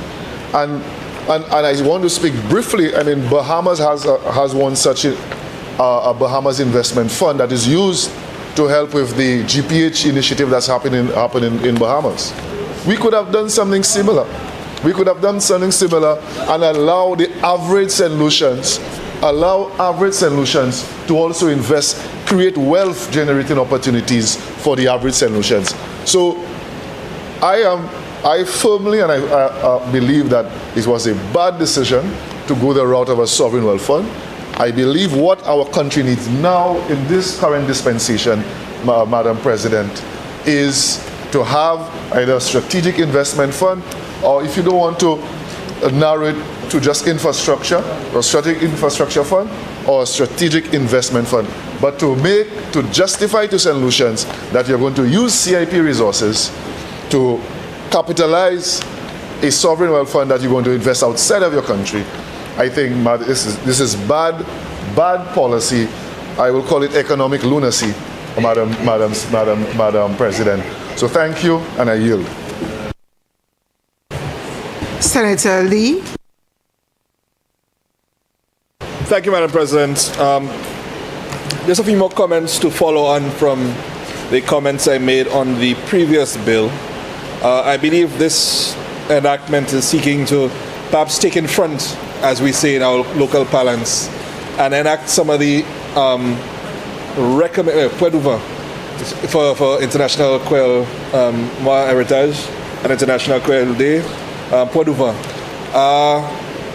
It's seeking to enact some of the recommendations that were made in the treaty, or in the agreement, Act, and in fact, perhaps, like I said, move the minimum requirements a little bit. On the whole, fine, this is seeking to amend our legislation. I have no issue with that in theory. But again, I do have some questions with regard to the bill itself. So at Section 4, which is amendment of Section 5, we have a change being made to the constitution of the CIP board. So whereas previously you had 2 persons who are qualified in law with 10 years experience, you're now replacing them with 2 persons with qualifications and experience in marketing, finance, compliance, international relations, or any other area determined by cabinet. I'm not sure why. Now, I'm not fighting for attorneys necessarily to have a position, but I believe at least one independent attorney on the board is a wise position to have. So I'm not sure why the feeling was, or why it was thought it was necessary to remove both independent attorneys, because you do have a representative of the Attorney Generals, but that is the government attorney.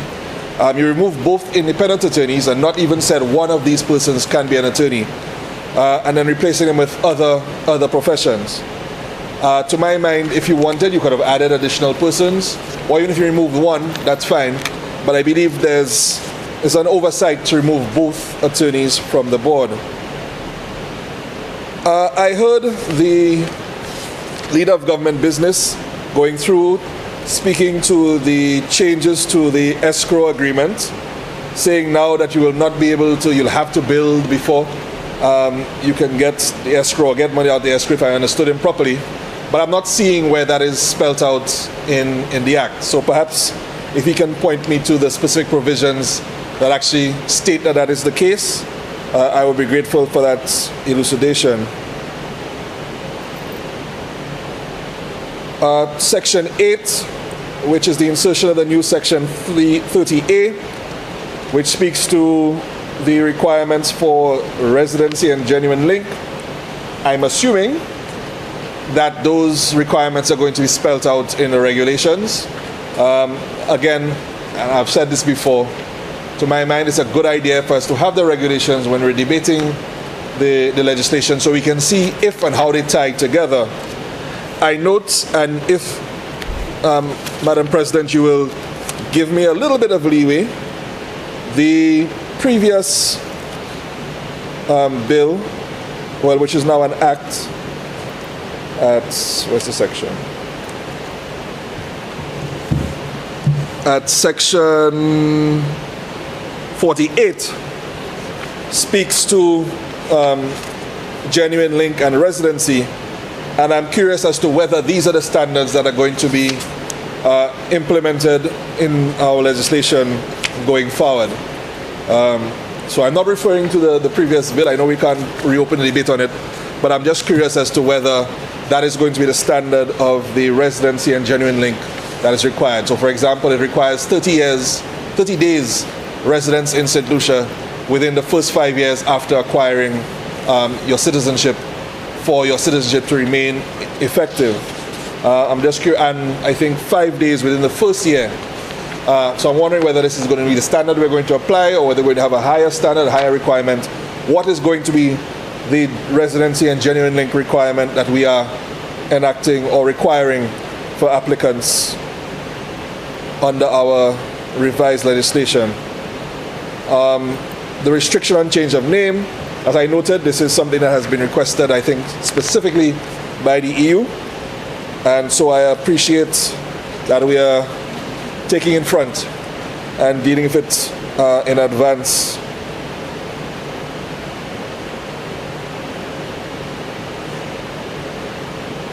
So,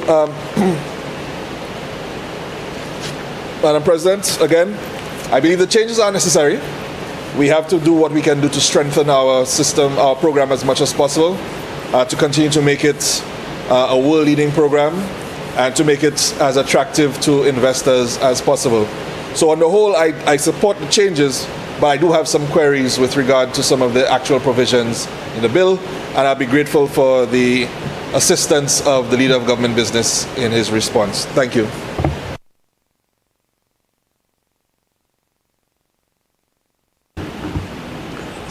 Leader of Government Business. Thank you, Madam President, and I note the concerns and questions raised by the independent senator as well as some of the comments from the other side. Madam President, in response to the first issue that he mentioned, and I know he also, in raising the issue about the reason for the non-requirement of 2 legal minds, just use lawyers, on the board and making it possible to have them replaced with either marketing or finance people. He did mention something that is partly a solution, a reason for that, and that is the Attorney General's chambers would comprise attorneys. Now, one can argue that they are probably not independent and they work for the government, but there are quite a few legal minds in that regard that are deemed to be able to deal with that. In addition, there's a very strong marketing and finance, let's put it, a marketing and finance component in that particular legislation and that particular line of business that can be severely weakened when you have so many legal minds and not enough of the other areas. In fact, most of the issues with the CIP in the past have been a lot of battles of legal minds, and that also can create a lot of bottlenecks and hindrances in moving forward. So I do believe that his concern is genuine and noted, and I will seek to get even further further clarification. In fact, I just got some information there, but I think I will probably want to have further discussion with him about that. It's also very important to have a mix of disciplines on the board, because if you look at the way the board was constituted before, there were not many persons outside of the legal fraternity or the legal entity. So that also creates a lot more balance. But there are quite a few legal minds involved, even without that particular appointment on the board, because of the close working relationship with the Attorney General's chambers. which consists of quite a few lawyers, including a QC. Well, now it's a KC, yeah? King's Counsel. Madam President, with regard to the presentation by the opposition, I think the conversation was a lot more about the Sovereign Wealth Fund than basically the CIP. And I just want to say to this chamber, there is no way a country can consider having a Sovereign Wealth Fund if they have no surpluses. You have no surpluses, what are you doing with a Sovereign Wealth Fund? What are you going to put in it? So just the idea of St. Lucia having instituted a Sovereign Wealth Fund is testament to the fact that in the last 3-4 years, this country has realized a consistent surplus, a consistent positive growth that has caused us to be able to have a fund like that. Madam President, previously, all we used to talk about was deficit. Tout le vini pour budget là, c'est un déficit. Nous toujours qu'à dépenser plus l'argent parce que nous qu'a fait. À dernier 4 années, chaque premier ministre là vini parler à budget, c'est surplus, surplus, surplus. Ça veut dire, on chaque primary surplus tout, ça veut dire pays a fait plus l'argent parce qu'il a dépensé. Moi, je voulais demander l'opposition qui dernière fois, you nous parler de déficit. But it's our last answer. These days, the word deficit has been removed from the vocabulary of the St. Lucia Labour Party government. Madam President, I also want to give him some assurance because he's concerned about not being able to have a sustainable sovereign wealth fund because of the trajectory. Madam President, does the opposition need any further assurance that we are on the right trajectory? 4 consecutive years, so there is evidence that once the St. Lucian public continues to work with us, we remain in government, the trajectory has started, it's going to continue. Because the captain of the ship, Philip J. Pierre, Honorable Philip J. Pierre, the Prime Minister, has put that country on that trajectory. So tell him, tell the Senator, worry not, all is well. Madam President, he mentioned that we have not invested. Now, although he tried to, I must give him credit, he corrected himself to some extent and saying that we haven't invested enough in infrastructure, including roads and healthcare. But I kind of, when we, responded, he seemed to have wanted to take it back. Madam President, how do you call $200 million invested in St. Jude Hospital? And Madam President, when the Minister for Health spoke in the last budget, and he gave you the numbers for the amount that has been invested in healthcare in the last 3 years in this country, it has surpassed any previous expenditure and investment by any previous government in this country. It has surpassed it. So I don't know what country the senator was referring to. And he made an analogy that I totally disagree with, suggesting that if you show your lending partners and people that you are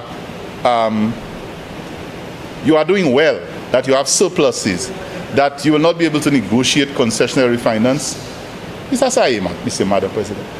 Madam President, so for you to be able to get money from lending institutions at concession, you have to look like you're a poppy tea and you can't do anything for yourself. Madam President, my counter argument to that is, when you can demonstrate fiscal prudent management, that you are able to manage your resources and develop your country and have a surplus, you demonstrate to people that you know how to spend money when they lend it to you. And so they'll give you more. If I have 2 fellows coming to me and ask me to lend them money, one of them, every time I lend him money, he complained it wasn't enough and it finished and he wants more. The other one can show me what he's doing and he's showing me that he can manage. I will give him more. The parable of the tenants in the Bible, I don't like to bring the Bible into the parliament. The talents in the Bible is an exact, this is the correct analogy. One fella got a certain number, I say, he can't complain. The other one got some, he went and he made more. When he's finished and he comes back to the boss tell him, look, you have done well, here's more. The other fella complaining, boy, things were rough, I had to hide it. You tell him, get away from me. I may not have had all the words right. I don't profess to be any guru on religion, but I read it in the Bible somewhere, and I've heard it in several preachings and sermons, right? Madam President, there is no excuse for not doing well as an economy and being prudent managers of your own resources. So this argument about, oh, if we look like we're doing too well, they're going to give us money. That's why when COVID time came, you went and played like you had no money, and they gave you $300 million, and you go and do what you want to fit, and now we have to pay it back. Madam President, I don't accept this. And one thing that struck me was that I heard the member mention GPH in the Bahamas. GPH in the Bahamas. So GPH Bopo Bahamas like Bopo no. Now it's Creole Heritage Month, Madam President. You must I will speak quite a lot of Creole. The same GPH, tous les jours, opposition à l'aide do GPH. Tous les jours, there GPH Pabo, GPH C, GPH SA. But today I'm hearing him talking about, oh, GPH in the Bahamas. So Bahamas like GPH Bopo yo, pa Bopo no.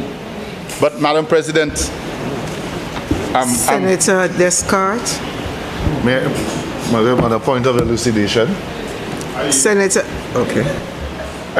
I was suggesting that not necessarily GPH, but the Bahamas Investment Fund, which is used in collaboration with GPH to do the port renovations here. So I was not speaking about GPH specifically, but the Bahamas Investment Fund, which is vastly different from I'm suggesting that we could have used either a St. Lucia Investment Fund, which is something similar to what's in Bahamas, or St. Lucia Strategic Infrastructure Fund. Thank you very much, Madam President.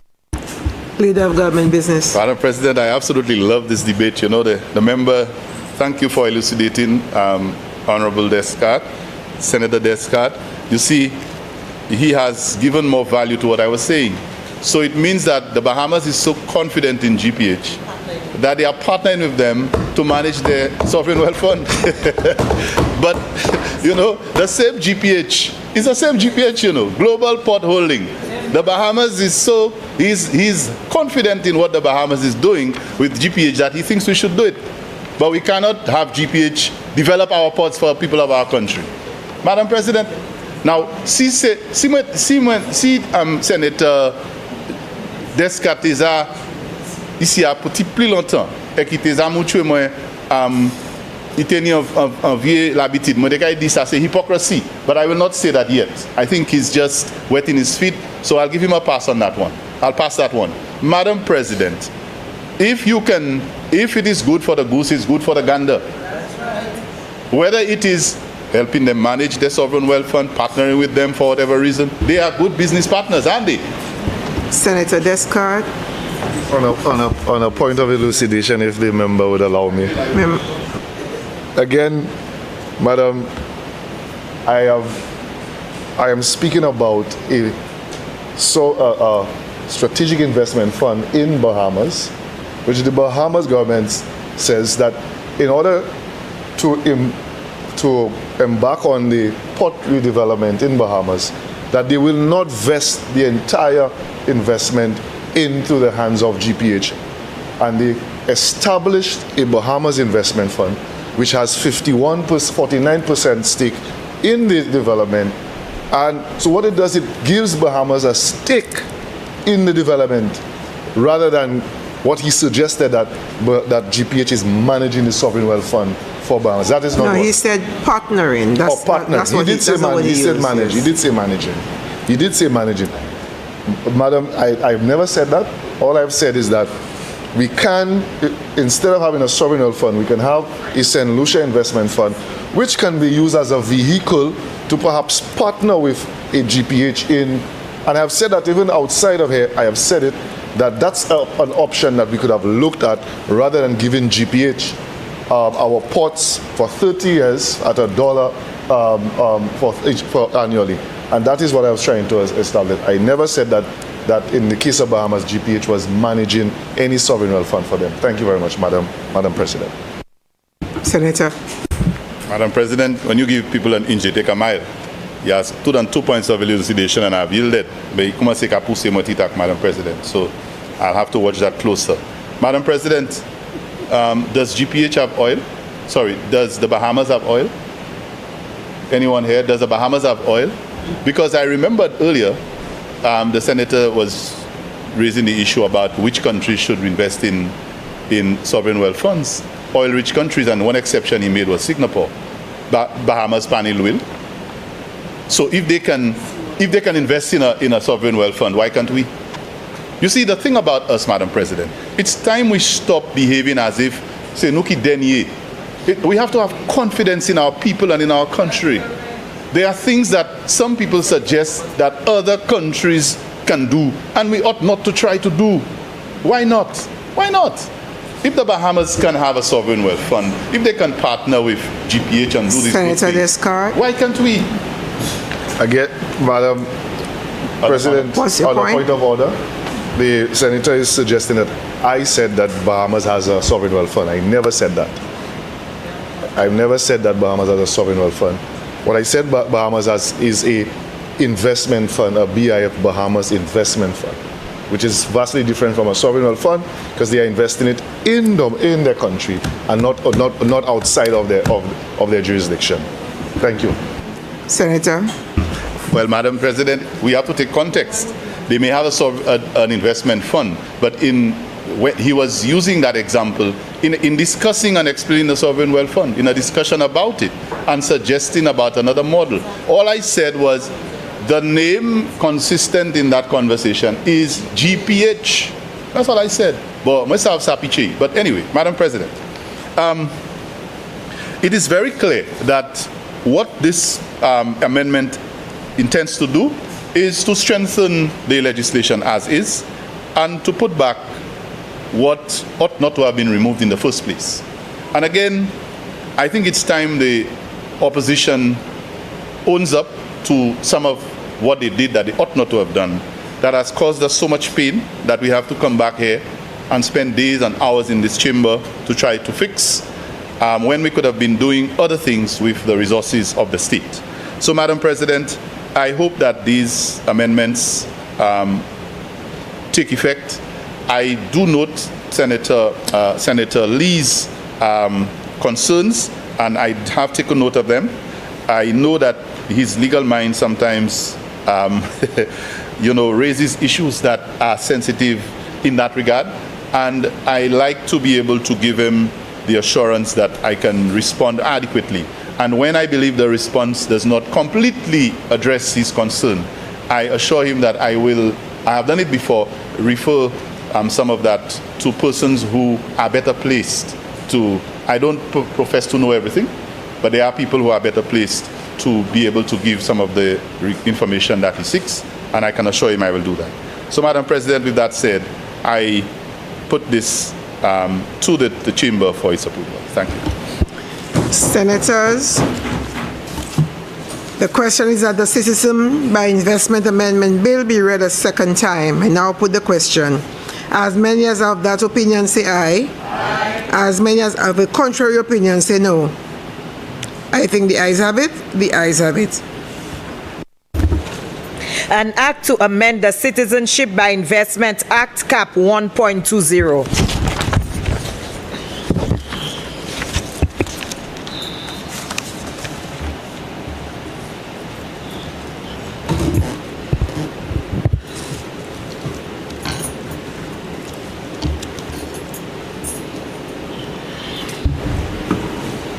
Clause 2. Interpretation. Clause 2 stands part of the bill. Aye. Clause 3. Amendment of Section 2. Clause 3 stands part of the bill. Aye. Clause 4. Amendment of Section 5. Clause 4 stands part of the bill. Aye. Clause 5. Substitution of Section 8. Clause 5 stands part of the bill. Aye. Clause 6. Insertion of new Section 19A. Clause 6 stands part of the bill. Aye. Clause 7. Amendment of Section 30. Clause 7 stands part of the bill. Aye. Clause 8. Insertion of new Section 30A. Clause 8 stands part of the bill. Aye. Clause 9. Amendment of Section 36. Clause 9 stands part of the bill. Aye. Clause 10. Insertion of new section 36A. Clause 10 stands part of the bill. Clause 11. Amendment of Principal Act. Clause 11 stands part of the bill. Clause 1. Short title. Clause 1 stands part of the bill. Senators, the question is that the committee rises and the bill be reported. I now put the question. As many as of that opinion say aye. As many as of a contrary opinion say no. I think the ayes have it. The ayes have it.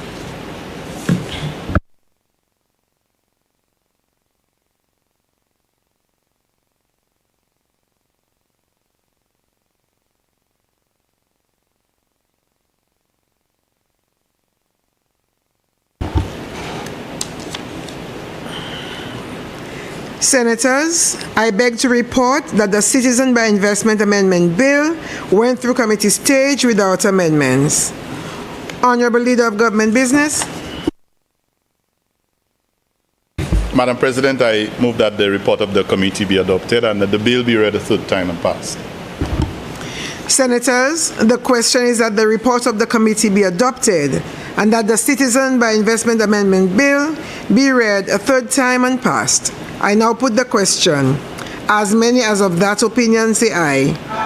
As many as of a contrary opinion say no. I think the ayes have it. The ayes have it. Be it enacted by the King's Most Excellent Majesty, by and with the advice and consent of the House of Assembly and the Senate of St. Lucia, and by the authority of the same as follows. This act may be cited as the Citizenship by Investment Amendment Act 2025. Honorable Leader of Government Business. Madam President, I beg to present for first reading a bill shortly entitled Pensions Amendment. Pensions Amendment. Honorable Leader of Government Business. Madam President, I move for the suspension of Standing Order 49-2 to allow this bill to go through its remaining stages at this sitting. Senators, the question is that Standing Order number 49-2 be suspended in order to allow the Honorable Leader of Government Business to proceed with the remaining stages of the bill at this sitting. I now put the question. As many as of that opinion say aye. As many as of a contrary opinion say no. I think the ayes have it. The ayes have it. Leave is granted. Please proceed, Honorable Leader of Government Business. Thank you, Madam President.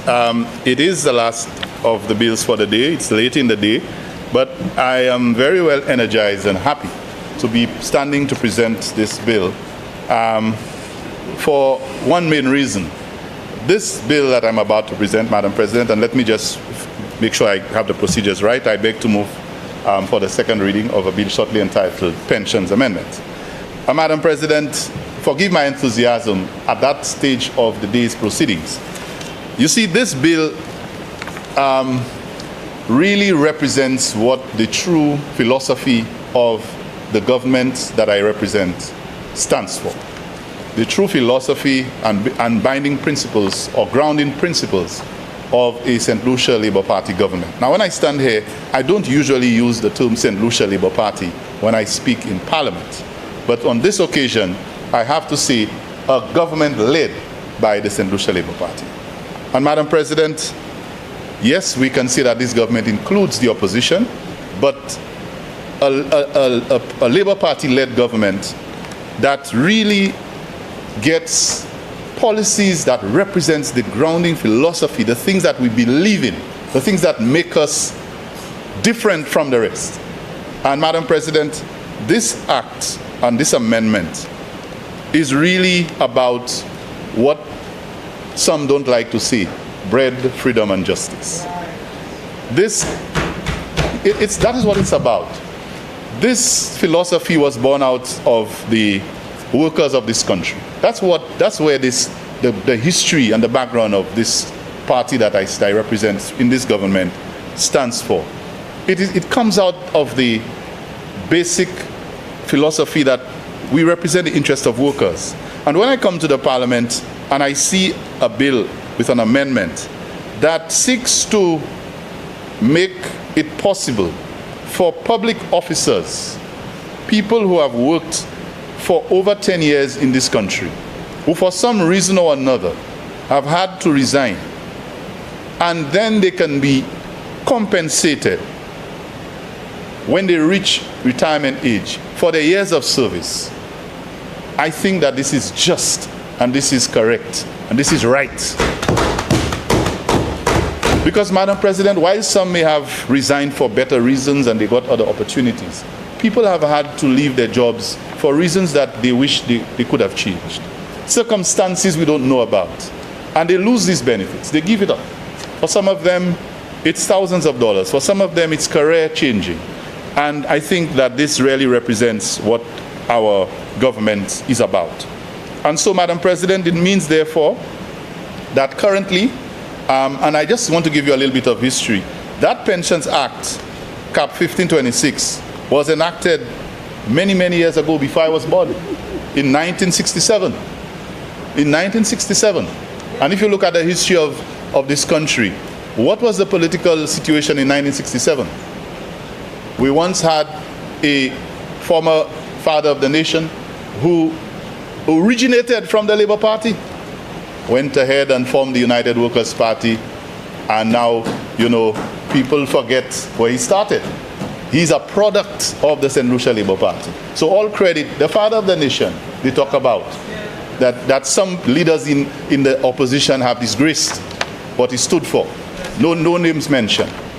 The father of the nation came out of the bosom of the St. Lucia Labour Party. That's where he started. He has his freedom to, and that's the thing, when people move, it's okay, you can move. We have room for everybody to move. But, Madam President, in 1967, this act, this piece of legislation was enacted. And it regulates pensions, it regulates gratuities, it regulates allowances, and all those benefits that are granted to people in the public service. And what it is doing now is saying that anyone who resigned from the public service after February 1st, 1997, and had completed 10 years or more in the service will be entitled to certain benefits. That's essentially what it says. And these will be paid upon obtaining or attaining pension age. And, Madam President, there are a number of persons, I think there are about 100 and some, over 100 of them who would have qualified, 103 public servants.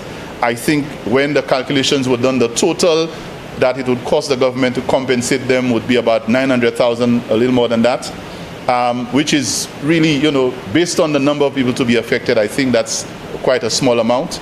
I think all of that is coming on top of the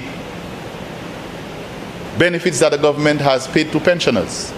$500 increase their pension to no less than what, 300 and 500 in some cases, 750, 725, ensuring that they get paid at the same time when the regular workers in this country get their payment. Madam President, for me, this piece of legislation is saying that this government understands and cares about the welfare of people. And I'm telling you, there are many people who are looking forward to receiving these benefits. And these are not handouts or favors. This is well earned, and people who have worked and they have earned those monies. They have given their due service to this country for 10 years, some of them 20 years, some more than 20, and they have earned it. It's 10%, I think, of their gross income, and that will be calculated and they will be paid. And I believe, Madam President, just like we did with the Liat workers, the Majestic workers, the Bell Fashions, and all those people who, for some reason, when they lost their jobs, got no benefits, a government that is led by Philip Joseph Pierre, a government of the St. Lucia Labour Party that believes in the fair treatment of its workers, bread, freedom, and justice, is making sure that we were the same who came and brought in the minimum wage. We brought the minimum wage because we understand what it means to the workers of this country.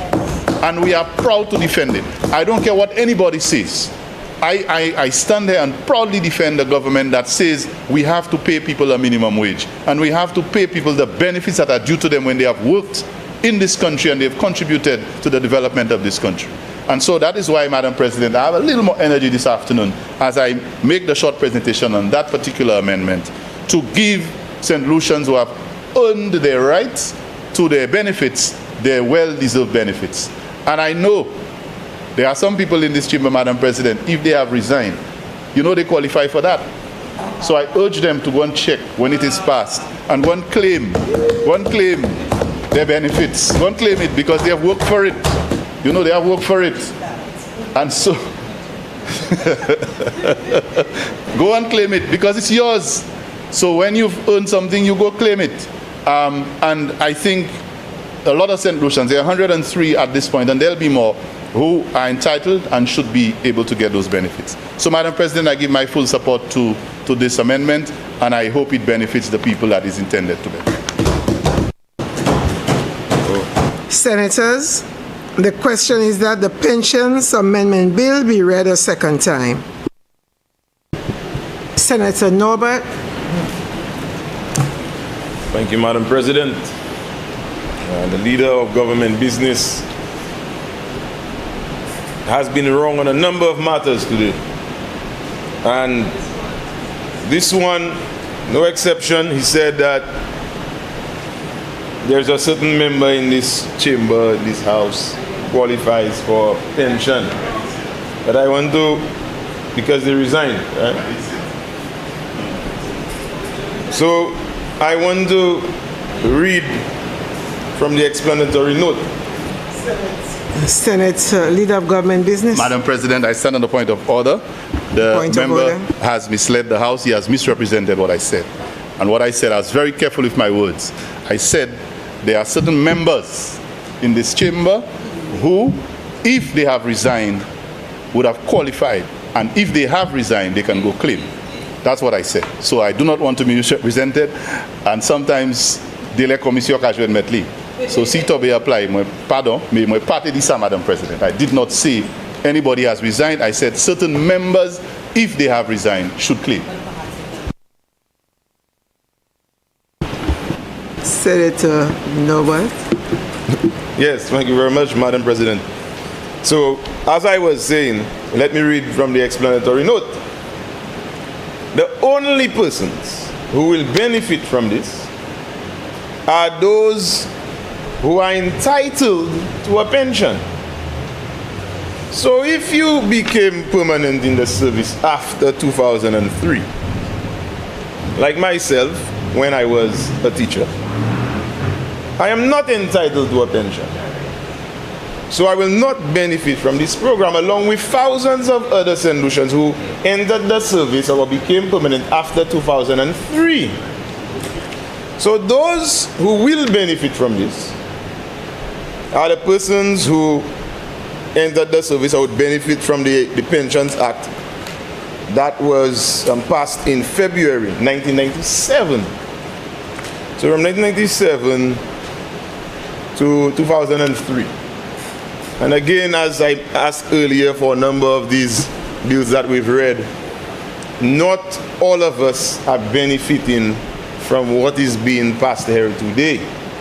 Some are the rich and famous, some one after February 1997, but anybody who became permanent after 2003 was disqualified. So I would be disqualified from this. Madam President. And I would like to say, Senator Jean. Madam President, on a point of order, the member is misleading the House. Every employee is entitled to a pension. What this amendment act is saying is that those who are in, those who held pensionable positions within the public service, these are those that are under the Pensions Act of 1967 and have been employed from 1997 to 2003, they are the ones covered under this.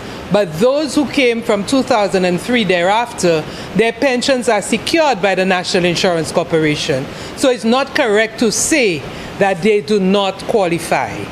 Everyone qualifies for a pension, Madam President. Thank you. Senator Norbert. yeah, so Thank you, Madam President.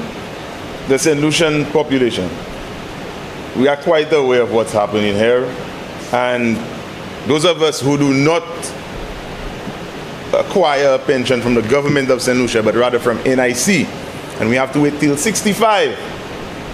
We know the difference between an NIC pension and a government pension that was put in place before 2003. So we know the difference. So I thank Senator Jean for trying to clarify the matter, but St. Lucians know what's going on here. So for me, for example, I had to resign because to become a senator, you have to resign from public office. To be nominated as a candidate, you also have to resign. Nomination day is not yet here, so I could have still been in the teaching profession. But because I had to become a senator, I had to resign from my position. So to clarify the misconceptions, I am no longer a teacher, and I do not qualify for government pension. I contribute to NIC, and my NIC contributions I will collect when I'm 65 years old. So many St. Lucians will not benefit from this bill. I want to also correct the leader of government business, Senator Ferdinand. He said that he mentioned the SLP-led government. And I believe he said this is probably one of the first times he's mentioned SLP in this honorable house. Because SLP is just a party that helps select leaders to form the government. The SLP does not lead the government. The government leads the country. The SLP serves the country. We form the government. So how can you tell me the SLP led government? The SLP wants to lead the government of St. Lucia? Is that why we see SLP operatives being positioned in key places in our society? Is that why we see politicians selecting people that they know will serve them? Is that why we come into the house and we can openly say a political party is leading the entire government? The politics is too deep in this country. And in this honorable house, I appreciate the fact that the leader of government business has said he hardly uses the term SLP in here, because we're talking about the government, not about political parties. You see, I've heard the motto of the SLP being recited here at least 2 or 3 times: bread, freedom, justice. But I have not heard, and then the pointing of the fingers is getting us nowhere. I have not heard the land, the people, the light, the national motto of our country. And I see Senator Jawa here laughing at our national motto.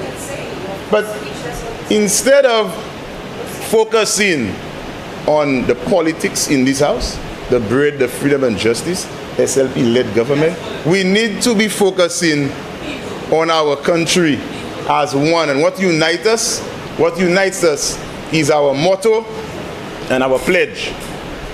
And I will say today is my first day in the Senate. I thought, and maybe it's something we could consider, that our national pledge should be said in here. I know I took an oath, but what joins us all together as one, so we focus on our common purpose, is to focus on what unites us and not what separates us. Too much separation.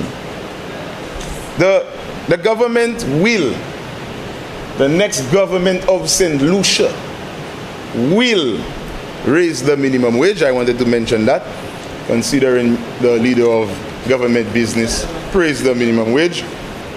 And I wish that we continue to improve on the bills.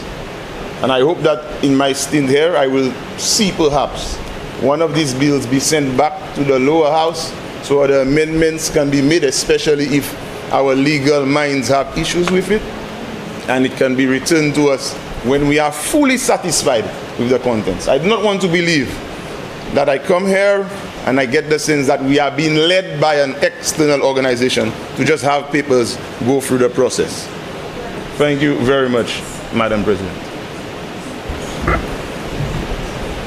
Senator Pauline Antoine Prosper.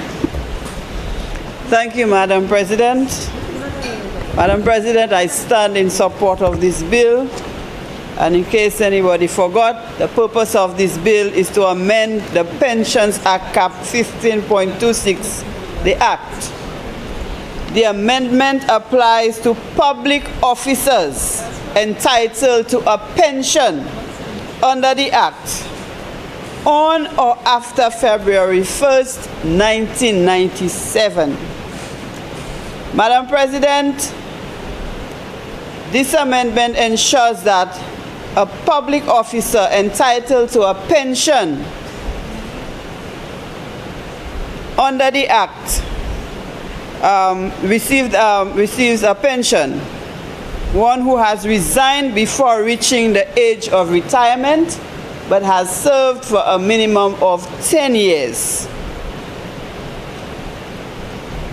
Madam President, this public official would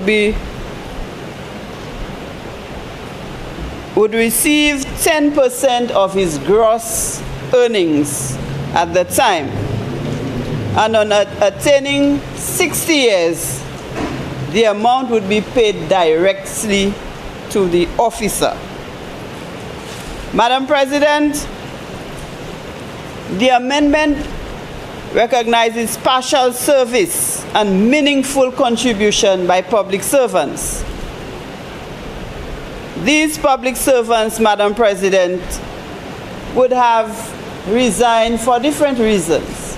In some cases, it may have been because of illness. It may have been because of family issues. Maybe that public officer may have got an opportunity to go overseas or something, but the person would have served 10 years. Maka di konsa bil sala ka recognize moun ki ja travay en service public pour 10 l'année et bien plus.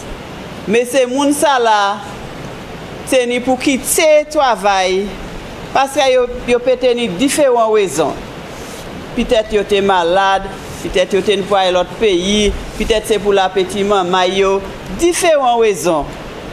Avec le gouvernement ça la ka recogniser si on moun ja travail pour 10 l'année bay pays ou pas ça quitter moun ça là les conseils qui part taper pièce bénéfice comme ça gouvernement ka di bill ça la ka di moun ça la ka trouver 10% tout l'argent il ja attrapé patin te ka travail pour pensionner. Il pas qu'à y sortir quand dit c'est mon sans rien, la main vide. Moi assis oui Madame Président, là ni on chay moun cette ici qui a apprécié. Les yo jani 60 l'année when they have attained 60 years to receive some money to continue so that they do not have to depend on other people for survival. I am sure this money will come this pension will come very handy to these people. At 60, I'm already 60, but at 60 some people are already ailing. At 60 some people do not have a job, they do not have a savings. At 60 some people may be sick and bedridden. They may have to pay somebody to take care of them. And I am sure any St. Lucian would welcome this pension if they have worked for 10 or more years in the public service to receive this money at 60. And as the bill says that the money will be given to the person. So l'argent qui a venu second la mon Madame Président, yo pas mettre son côté ba ou pas timide. Il quoi joindre l'argent au sec. Madam President, it is equitable to acknowledge the partial service of public servants through through this benefit. The amendment ensures that the years of dedication and contribution are not entirely forfeited, Madam President. By establishing a modest deferred pension, just 10% of the gross earnings at age 60, the public service creates an incentive for employees to serve for at least 10 years. So if you know you are 8 years, 9 years, you may linger a little longer because you know that if you serve for 10 years, you'll be receiving a pension. This helps reduce early... Senator, Leader of Government Business. Thank you, Madam President. In obedience to the standing orders, I wish to ask for the suspension of standing orders 9.3 to allow the Senate to sit between the hours of 6 and 7:30 p.m. As I notice, you're approaching the hour of 6 p.m. Senators, the question is that standing order 9.3 be suspended to enable the Senate to sit beyond the prescribed time of 6 in the afternoon. I now put the question. As many as of that opinion say aye. Aye. As many as of a contrary opinion say no. I think the ayes have it. The ayes have it. Leave is granted. Please proceed, Senator Antoine Prosper. Thank you, Madam President. Madam President, moi te ka di pli bonne si se moun nan ja travay pour 10 l'année. Eh bien si moun ka travay, yo kay ou ka encourager yo pour rester en teasing plus longtemps. Moun sa travay at least 10 l'année parce que yo savent l'année au bénéfice ka vini pour yo après ça. Madam President, under the current arrangement, officers who resign after 10 years service but before retirement,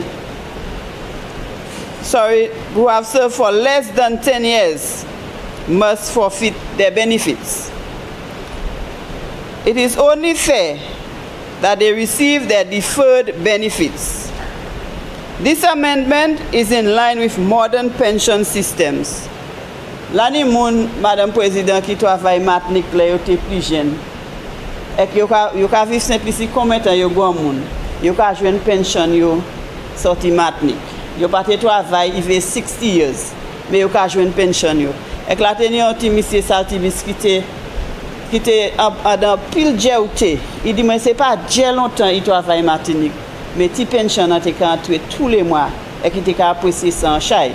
Comme ça, si Jean Saint-Lici, ça joue une pension, là, il fait 60 l'année, moi, le gouvernement, ça là, qui travaille, et qui travaille bien, et que nous pour applaudir le gouvernement pour ça qu'il a fait par Jean Saint-Lici.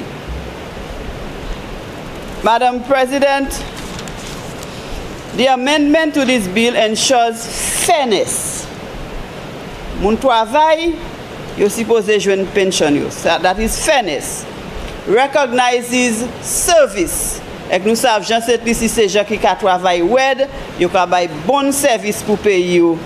Comme ça, là, nous reconnaissons, ça c'est un bon bagay. It modernizes the pension system without imposing significant financial strain on the government. It rewards loyalty.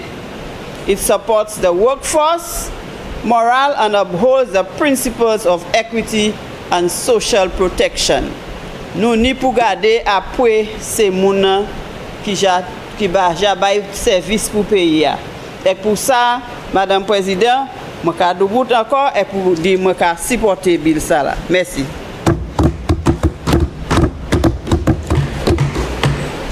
Senator Lee.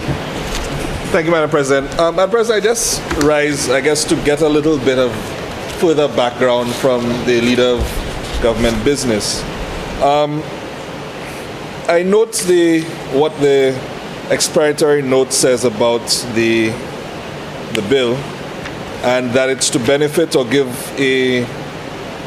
I'm not sure it's a pension, but a payment to persons 10% of their gross earnings who were served between 1997 and 2003. But when I look at the existing act, it makes provision for persons in a similar situation to have a 10% of their, where is it? So 10% of his or her gross earnings paid into the National Insurance Fund on their behalf. So I'm just trying to understand what the mischief was that we're trying to fix, or what the issue is that we're trying to fix, and how we are fixing it. Also, as a more general question, because I think I may have raised this before, and I'm not sure if I ever got a final answer. One of the issues that had arisen, especially with the amendment to the Pensions Act, which meant that anybody after 2003 didn't qualify and had to get an NIS pension. The age of retirement, at least under the Pensions Act and in government, remained at 55, which meant that whether you were pensionable or not, at 55 you were turfed out of the public service, and then had to wait until you turned 65 to get your NIS pension. I'm not sure whether that has been remedied. I just wanted to double check whether it has been, and if it hasn't been, to flag it again as a concern, because like I said, according to the Pensions Act, the mandatory age of retirement for public servants is 55. Once you had joined the public service after 2003, you are no longer entitled to a government pension, which means you had to rely on the NIC pension. The retirement age for NIC pension is 65, which means you have a 10-year gap where you either have to find work, and if your circumstances do not entitle you, it means you are suffering for a 10-year period before you can get your NIC pension. So I just want to know if that has been addressed. I hope it has, but if it hasn't, I want to flag it as something that definitely urgently needs to be addressed. Thank you, Madam President. Senator Jean. Thank you very much, Madam President. I just wanted to make a brief intervention on this Pensions Amendment Act. Madam President, to say that having served in the public service for more than 30 years, and particularly in the Ministry of the Public Service for a little while, I am aware, Madam President, of the number of public officers who were appointed within the public service in pensionable positions, but resigned and had to leave with their pensions being placed in the NIC. And what I see that this act seeks to remedy is the length of time within which that officer would be able to benefit from that pension, or in this case it would be, I take it that it would be a lump sum, because it would be 10% of the gross earnings of that officer at that time. So, Madam President, I think this amendment is historic. I think it is a demonstration of the government's commitment to, again, putting people first, and in this case, really the recognition of the years of service dedicated by a public officer to the people of St. Lucia. So I really want to commend and applaud the government of St. Lucia for that initiative. I think it is forward-thinking. I think it demonstrates a caring government, one that looks after people. And I'm really sorry that my senator on the other side was appointed after 2003, because I believe he would be walking home after tomorrow with his 10% lump sum. That notwithstanding, Madam President, it benefits many other public officers. I know of some public officers who left and who was very disappointed that they had to stay for such a long time before getting that benefit.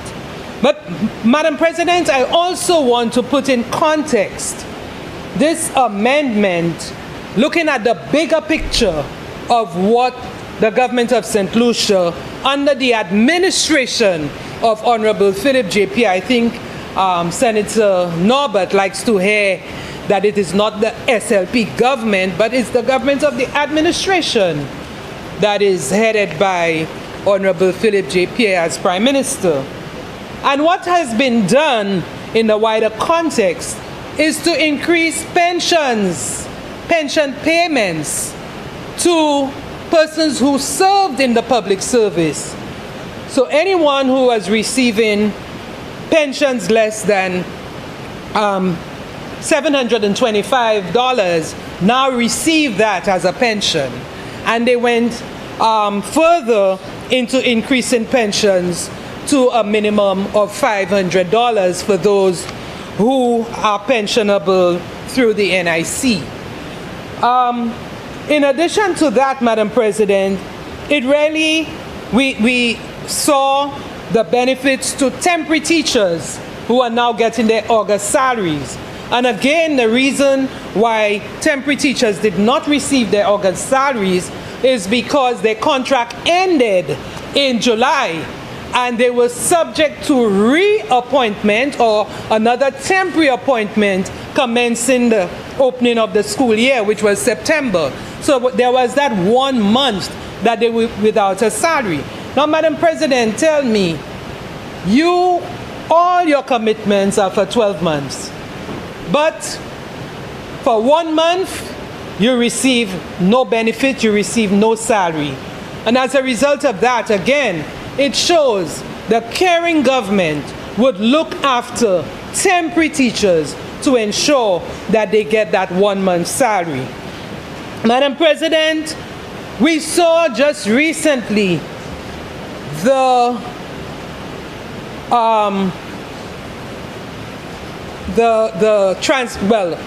conversion of contract workers or workers who got 1 year contracts at a time or 2 year contracts at a time are now made permanent. And we saw it in the case of the home caregivers program. I mean, Madam President, these are people who provide such a significant service to the elderly, to some of us. Because, Madam President, most of us here are at an age where we are taking care of our children and our parents. There are some of us, Madam President, who sometimes have to sacrifice our jobs because our parents are at an elderly age. And so the Home Caregivers Program is really a program that assists us in taking care of our own parents. Senator Norbert, is your light on? Yes. For a point of order? Yeah, what's your point of order? Yes, Madam Apologies, President. I didn't see your light on. I rise on a point of order. What is your point of order? The Senator's remarks are not relevant to the bill being discussed. Talking about elderly care permanency. The elderly care workers who were made permanent, they're not entitled to a pension. They will not even benefit from this bill. Senator Norbert, the issue is around pension, and I think the Senator has given several examples of instances where people receive pensions and what would qualify people for pensions. So in that regard, she moved into people who are now permanent and would qualify for pension. So I am making the link for you, if you can follow where she's leading. Being repetitive? So you're changing your point of order from relevance to repetitive? Yes. Okay, so I will allow Senator Jean to continue her presentation. Please proceed, Senator Jean.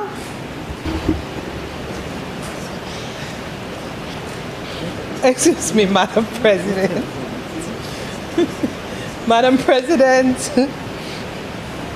what I'm talking about, Madam President, is conditions of service, conditions of work.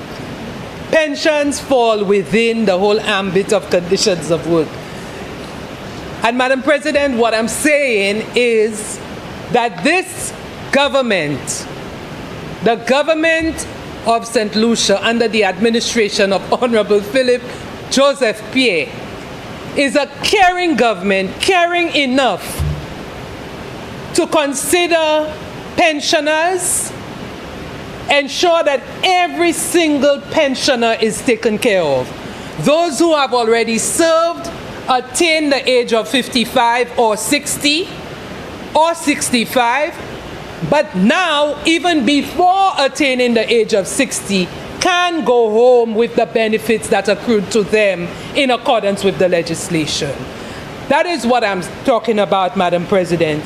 Madam President, I will not be derailed by Senator Norbert, because he went on a tangent and I was tempted to invoke the standing orders on the content of his speech, because he spoke about the land, the people, the light, the bread, the freedom, the justice, and all sorts of things, but hardly touched on the amendment that we are dealing with. So talking about relevance, the relevance is right here. I will give him more relevance. Madam President, this is the very same government that just provided allowances to police officers. Again, benefits, conditions of work for the public officers of St. Lucia. Madam President, this is the government that met the wage increases that were promised to civil servants but not paid. But this is the government who paid these wage increases. This is the government who paid the back pay to civil servants, paid bonuses to civil servants, and will pay again a bonus in December of this year to civil servants. That is the relevance, Madam President. So when we talk in pensions, we talk in public officers, we are looking at all the benefits that have been given to our public servants who are hard workers in this country. Madam President, this is not the time when we had taken Ernst & Young to do budget, disregarding the hard work that public servants had done, and paid Ernst & Young to do a budget, right? To me, this is really degrading our public officers. And if some of us here were part of that, then we should be ashamed of what they did to us and denounce it regardless of the party that we served or that we support. So, Madam President, when we talk in relevance, we have to look at relevance in a broader picture. We have to look at what and compare what we got before. Right? We were disregarded as if we didn't know how to do our work as public officers. We had people coming to tell us that St. Lucia was not as simply beautiful as we presented it. You know, and they were presenting all sorts of things to us. But thank God, Madam President, for July 26, 2021, when we saw the light of day of a government that now cares for the people of St. Lucia and would look at every single sector of our country and provide benefits to these sectors.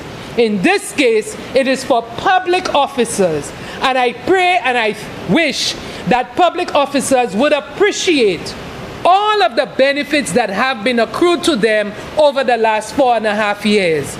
So it is a means now, on behalf of the former administration, to tell them that we are sorry for what was done to them over that period of the 5 years, and now we are righting the wrong that they got at the hands of the previous administration. We are righting the wrong on behalf of the previous administration. That's what we are doing. And so I want to applaud the government of St. Lucia, the Philip J. Pierre administration, for bringing this amendment so that the public officers who served from 1997 for a period of 10 years can now go home with a little more than they left, because they would have had to wait until they're 60 years until they got it. Thank you very much, Madam President. Senator Descott. Thank you very much, Madam President. This certainly, like the leader of government business, indicated that it's a very spirited discussion around the pensions. If you will allow me a little latitude or leeway, I've heard a lot of my colleagues reference the NIC. Now, while this doesn't specifically speak to the NIC, it falls broadly in the remit of social protection and social security. I just want to note and sound the alarm of the looming specter of the NIC running into trouble by 2051. And the IMF and several institutions have lamented. And while I do appreciate the government approach of increasing the contributions, the pensions of persons, I think it went up by 5 to a minimum of 500. While I really appreciate that, I also want the government to say to St. Lucians, what are they doing to ensure that the sustainability of this fund? And that is in the context of an aging population, a low mortality rate. And what we will be dealing in the future is you'll be having 1 or 2 workers having to be contributing for 3 or 5 persons. That means it's going to, the NIC will land in serious trouble. And from my assessment, the assessment that the IMF did about 2051, that was pre the interventions that the government would have made in terms of all of the NIC interventions. I rather suspect, Madam President, it might be by 2045. That makes it even more stark and concerning that we need to seriously look at our NIC and the sustainability of the NIC. I know Senator Jean has left the chamber, but she did indicate about temporary teachers getting the summer salary.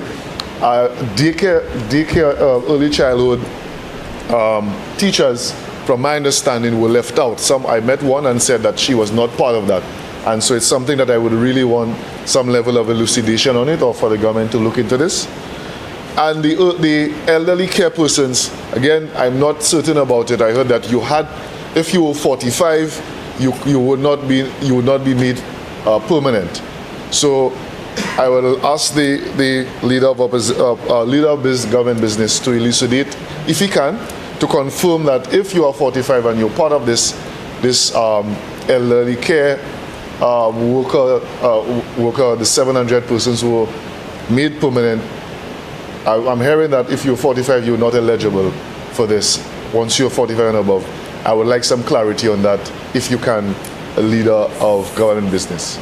Thank you very much, Madam. Honorable Leader of Government Business. Yes, thank you, Madam President. I will start with the last first. I don't propose to be a guru on public service policy, but my understanding, to answer the question from Senator Descat, the last question, is that the people who have reached pensionable age would not be eligible because they would have passed pensionable age. The thing about 45, I am not aware of that, so I cannot speak to that. Madam President, with regard to the bill, again, I thank all colleagues who contributed. There was, I think, for edification and maybe just by way of information, with regard to some of what was raised by Senator Norbert, it was difficult for me to relate some of it to the bill, as was clearly stated, but he made an issue of the purpose of us in the Senate, and I must tell him that, yes, we have actually had a case, and he was talking about being able to send a bill back to the lower house. Yes, the parliamentary system we have, the Westminster system, does allow for bills to be defeated in the Senate, and it has happened. In fact, the first time it has happened, I was sitting on that side, and a bill was stopped in the Senate, and it has to wait for the next session of Parliament. Although in that system, the elected members do have the right to go back and send the bill back, but it has happened. So it's not something that has not happened. I also want to remind the member that under the current the system that we are in, our parliamentary system, he was making an issue of my language when it comes to saying SLP-led administration. It is correct to state that an administration is led by a particular party, because once after elections there's government and it has its three arms. We have political parties. Governments are formed by political parties in this country. That's a reality. Right now we have two main parties, United Workers' Party and Lucia Labour Party. Whoever wins the election forms the government.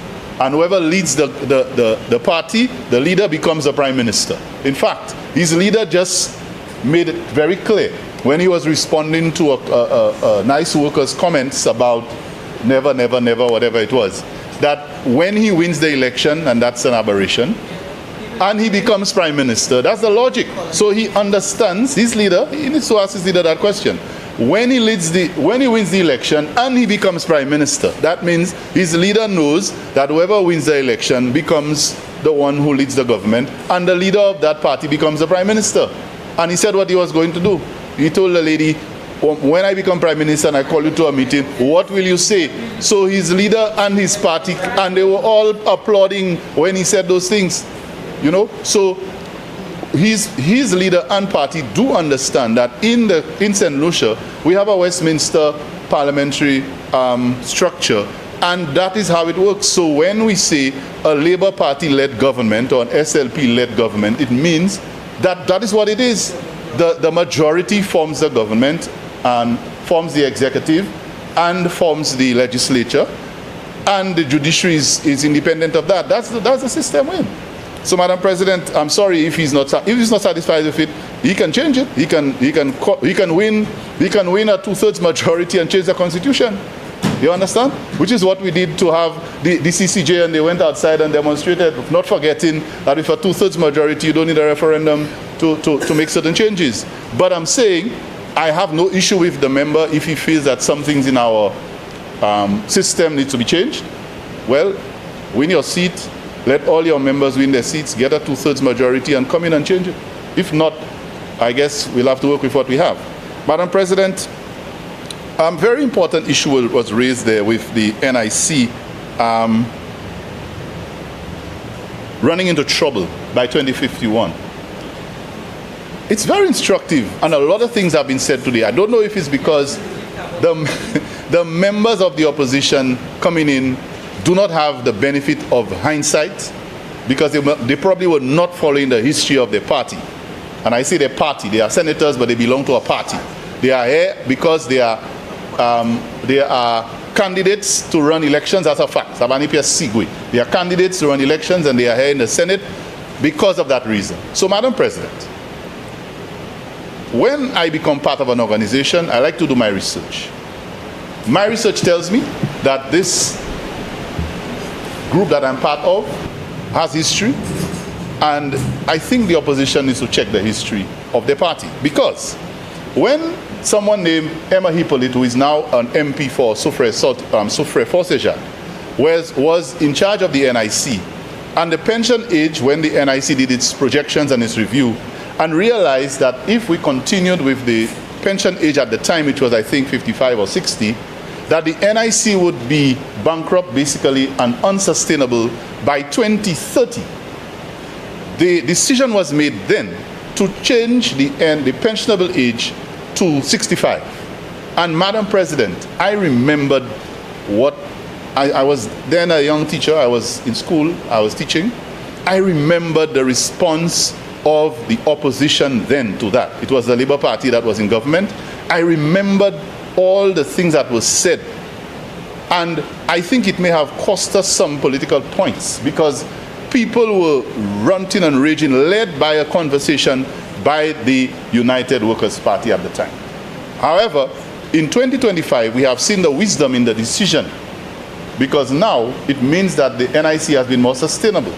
And Madam President, to make it worse, I am happy that the opposition is concerned about the future of the NIC and our social security. That's an honorable thing to see. We all should be concerned about our social security and the future of the NIC. But I am saying to Senator Descartes, who was then a senior public servant and advisor to the then Prime Minister, what did anybody have to say from their vantage point to the Prime Minister when, during COVID, And during a time when we had COVID, and during a time when, you know, there were challenges, wasn't it the pensioners' money? Wasn't it the same pensioners' money that was loaned to some investor or to some, I don't remember who it was, but I remembered someone was loaned pensioners' money to do an investment and then get the returns on that investment. Some investor who came, I know investors are supposed to come with money and put into the economy. We took that same pensioners' money that we're concerned about and we loaned it to somebody. How you could do that? And then the person supposed to take that money and invest, and the profits they share a little bit with us. Madam President, if we are serious about pensioners' money, we must not play with it. During COVID, when loans were accessible at concessionary rates, and the IMF and all of them were saying, look, we are giving you these loans at concessionary rates at no interest and so on, so that you can take care of the people who are suffering because they have lost their jobs. The government went and interfered in NIC money again. It was NIC money that they were using to pay some of the things that these loans are supposed to be paid for. So I get the impression that when the opposition is in opposition, they make a case for protecting our social funds, our social safety, which is the NIC. But when they're in government, it's their money to do whatever they want. Madam President, you can't speak out of one corner of your mouth when it's so convenient, and then when it's not, you do otherwise. Now again, I don't think that these two senators were part of the government at the time. They were public servants. But they have, I said again, guilty by association. They are now carrying the flag and the logo and even the colors. I see a little bit of it in one of them, of that particular group. And that is why you cannot detach yourself from the party. Even if you come in here as Senator Ferdinand and Senator Descartes. Why am I standing on this side of the House? I didn't win no seat. I didn't win a seat. But I'm standing here because I was appointed by the leader of the government. Senator Norbert. Madam President, I rise on a point of order. What is your point of order? Senator Ferdinand is misleading the House. When it comes to my comments on what the government really is, right now, what did he say that's misleading? He said that he's referring to us being on the opposition, and when we come into government, we are already in government because we are senators. Senator, I think we have debated that point from morning, and I don't think it's quite correct to say it's misleading. And I think the senator has explained what he meant earlier. So does he realize that we are all part of the government? So the SLP cannot be leading us in the Senate? The point, you've made the point before, and I think he has explained, and I think we all understand the concept that he's bringing. Proceed, Senator. Thank you, Madam President. I again urge the members to do a little bit of research, because now that they are part of the system, they are now senators and serving in this chamber. There are needs. The government is made up of three arms.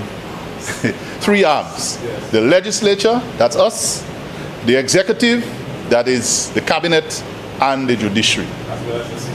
Now, Madam President, in this Westminster system, and I have told the senator, if he feels it needs to be changed, I told him what to do.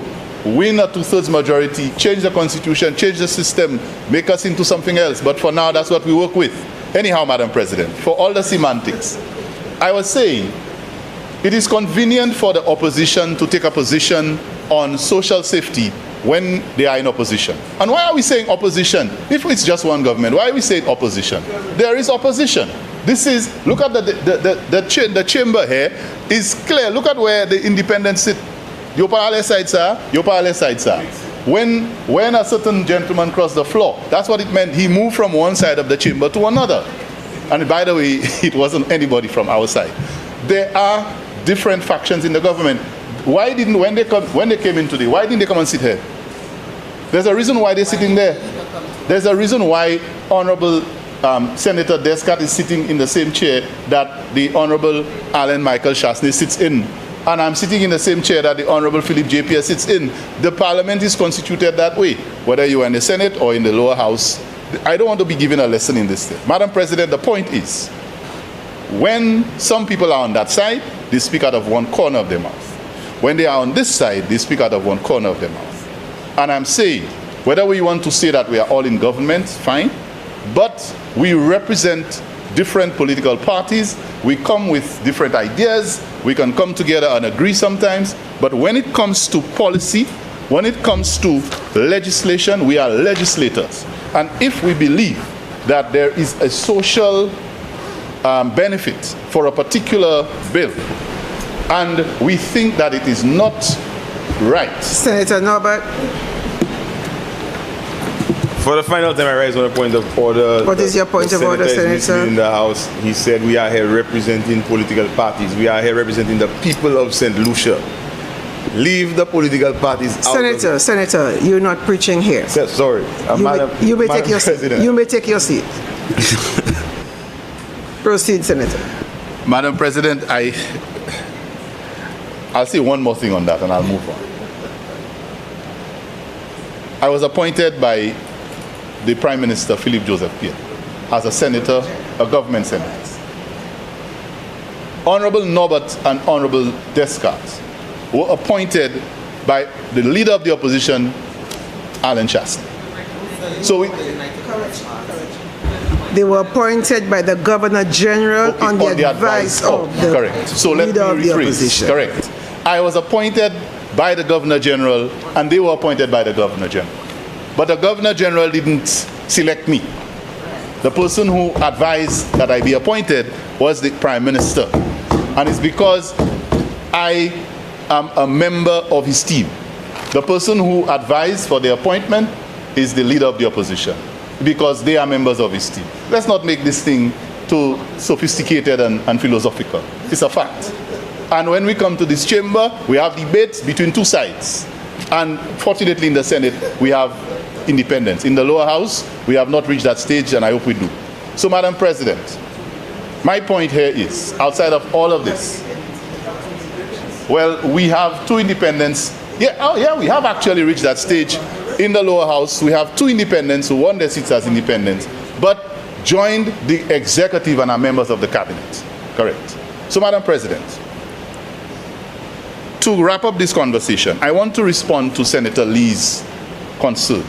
And I hope that I'm going to read some notes there to him that may address what he raised. And that is with reference to the probable overlap or conflict in the two, in the act. It says that currently the public officer who resigns from a public service on or after February 1st, 1997, after completing 10 years of pensionable service, but before reaching retirement age, is entitled to a contribution towards the pension. It says also, the contribution payable is equivalent to 10% of the public officer's gross earnings from their years of pensionable service. This contribution is paid into the National Insurance Fund under the National Insurance Corporation Act 1601 on behalf of the public officer, and is then dispersed to the public officer upon reaching the age of 65. Following a review by the Department of the Public Service, it was noted that the public officers in this category face a mandatory wait period that he was referring to, as they cannot access their pensions until they turn 60 years old. Thus, this waiting period can be considered, can be considerable in some cases. So I think he raised that. Therefore, the Department of the Public Service proposes a more suitable approach that aligns with modern standards.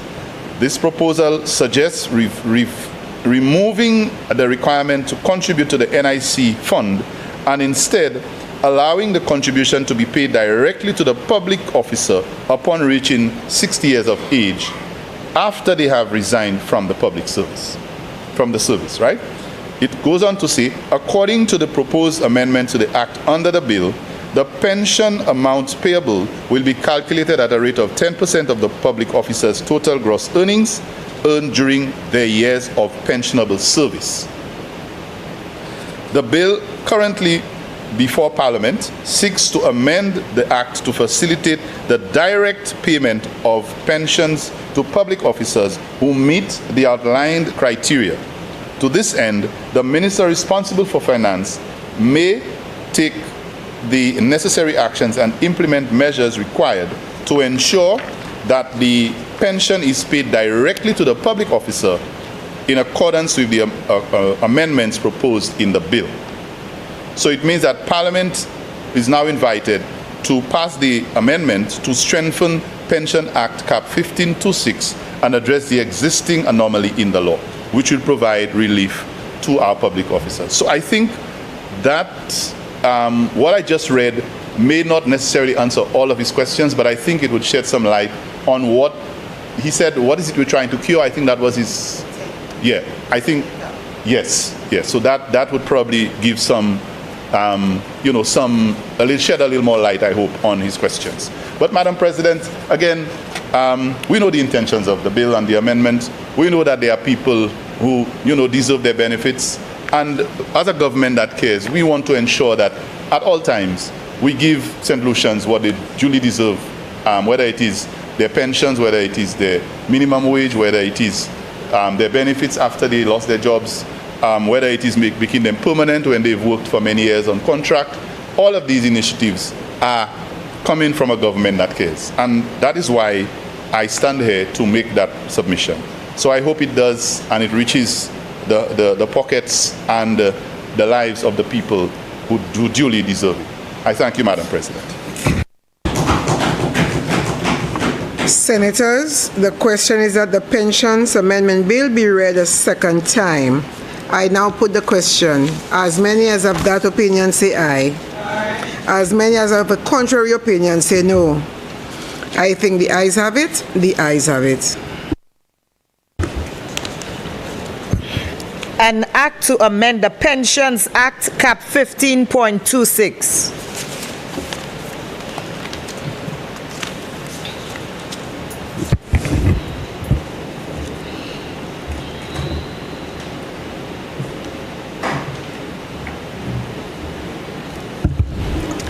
Clause 2. Amendment of Section 6. Clause 2 stands part of the bill. Aye. Clause 1. Short title. Clause 1 stands part of the bill. Aye. Senators, the question is that the committee rises and the bill be reported. I now put the question. As many as of that opinion say aye. Aye. As many as of a contrary opinion say no. No. I think the ayes have it. The ayes have it.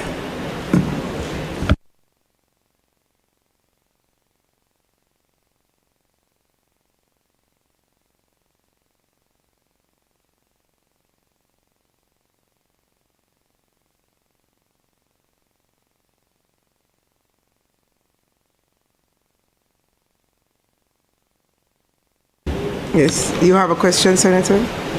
Yes. Yes, Madam Chairperson. Okay. So I was wondering whether we could make the change and remove this is provided the public officer is entitled to a pension, since that excludes so many people. So I'm okay with it except for that line, because thousands of St. Lucians will not benefit from this. Well, a suggestion being put forward by only you, I am not sure that... Okay, Madam President, I note the recommendation, but what the Senator is proposing is not in sync with the intention here. I know it may be something that we wish to do, but that would not be advisable at this stage. That is something that the lower house can reconsider and then come back if they need to, but at this stage it's not consistent with the intention of the bill, and so I would not be supportive of making that change at this time. Madam. Senator Toussaint Shalry. I just want to add to that discourse. I think the statement in itself, the terminology qualifies the statement because it says those who are entitled to a pension. So that creates the qualification. I'm not a legal luminary by any means, but I think the fact that it specifies who is entitled to a pension qualifies it. Senator Jean. Yes, Madam President. In addition to that, the statement made by Senator Norbert is incorrect because Which statement are you referring to? Saying that there are many other persons who are not eligible or will not get the benefit. Anyone who is appointed after 2003 contributes to the NIC, and even though they resign, as long as they go into continuous employment elsewhere, their pensionable status is retained by the NIC. So you have a contributory period for which you have to contribute. There's a minimum contributory period, and there's a time frame within which you get your pension. So everybody qualifies. It's incorrect to say that people do not. NHC contributors qualify. The government pays the 5%. The employee pays the 5%. So no one is left behind. So it's not correct, Madam President, to say that there are thousands of people who do not qualify. Madam President. Leader of Government Business. Yeah, which is why, having recognized that, Madam Chair, which is why I stated in the beginning that if that is done, it would change the purpose for which the bill came. I think Senator may have a slight misunderstanding of what that particular statement makes, and I think Senator Jean's elucidation here should have helped. And if we do so, then we would have interfered with the purpose of the bill. So I think it should remain as is. Senator Norbert, I think you've gotten an explanation. What say you? So I just want to be clear that NIC contributors benefit from this amendment. And I was told yes. Senator Jean, Madam President, could you care to explain? This does not cover NIC contributors. This covers public officers as defined in the Constitution, one who holds a public office, an office of emolument. But it also says, the Act also says that one who is appointed after 1997 but resigned having given 10 years service. So 10 years would take that person to 2007. But remember, in 2003, the law was amended to cause public officers who are appointed after 2003 to contribute to the NIC. So they would not be covered under this act. This act is to cure those who were appointed prior to 2003 and who were in pensionable positions in accordance with the Pensions Act of 1967. Yeah?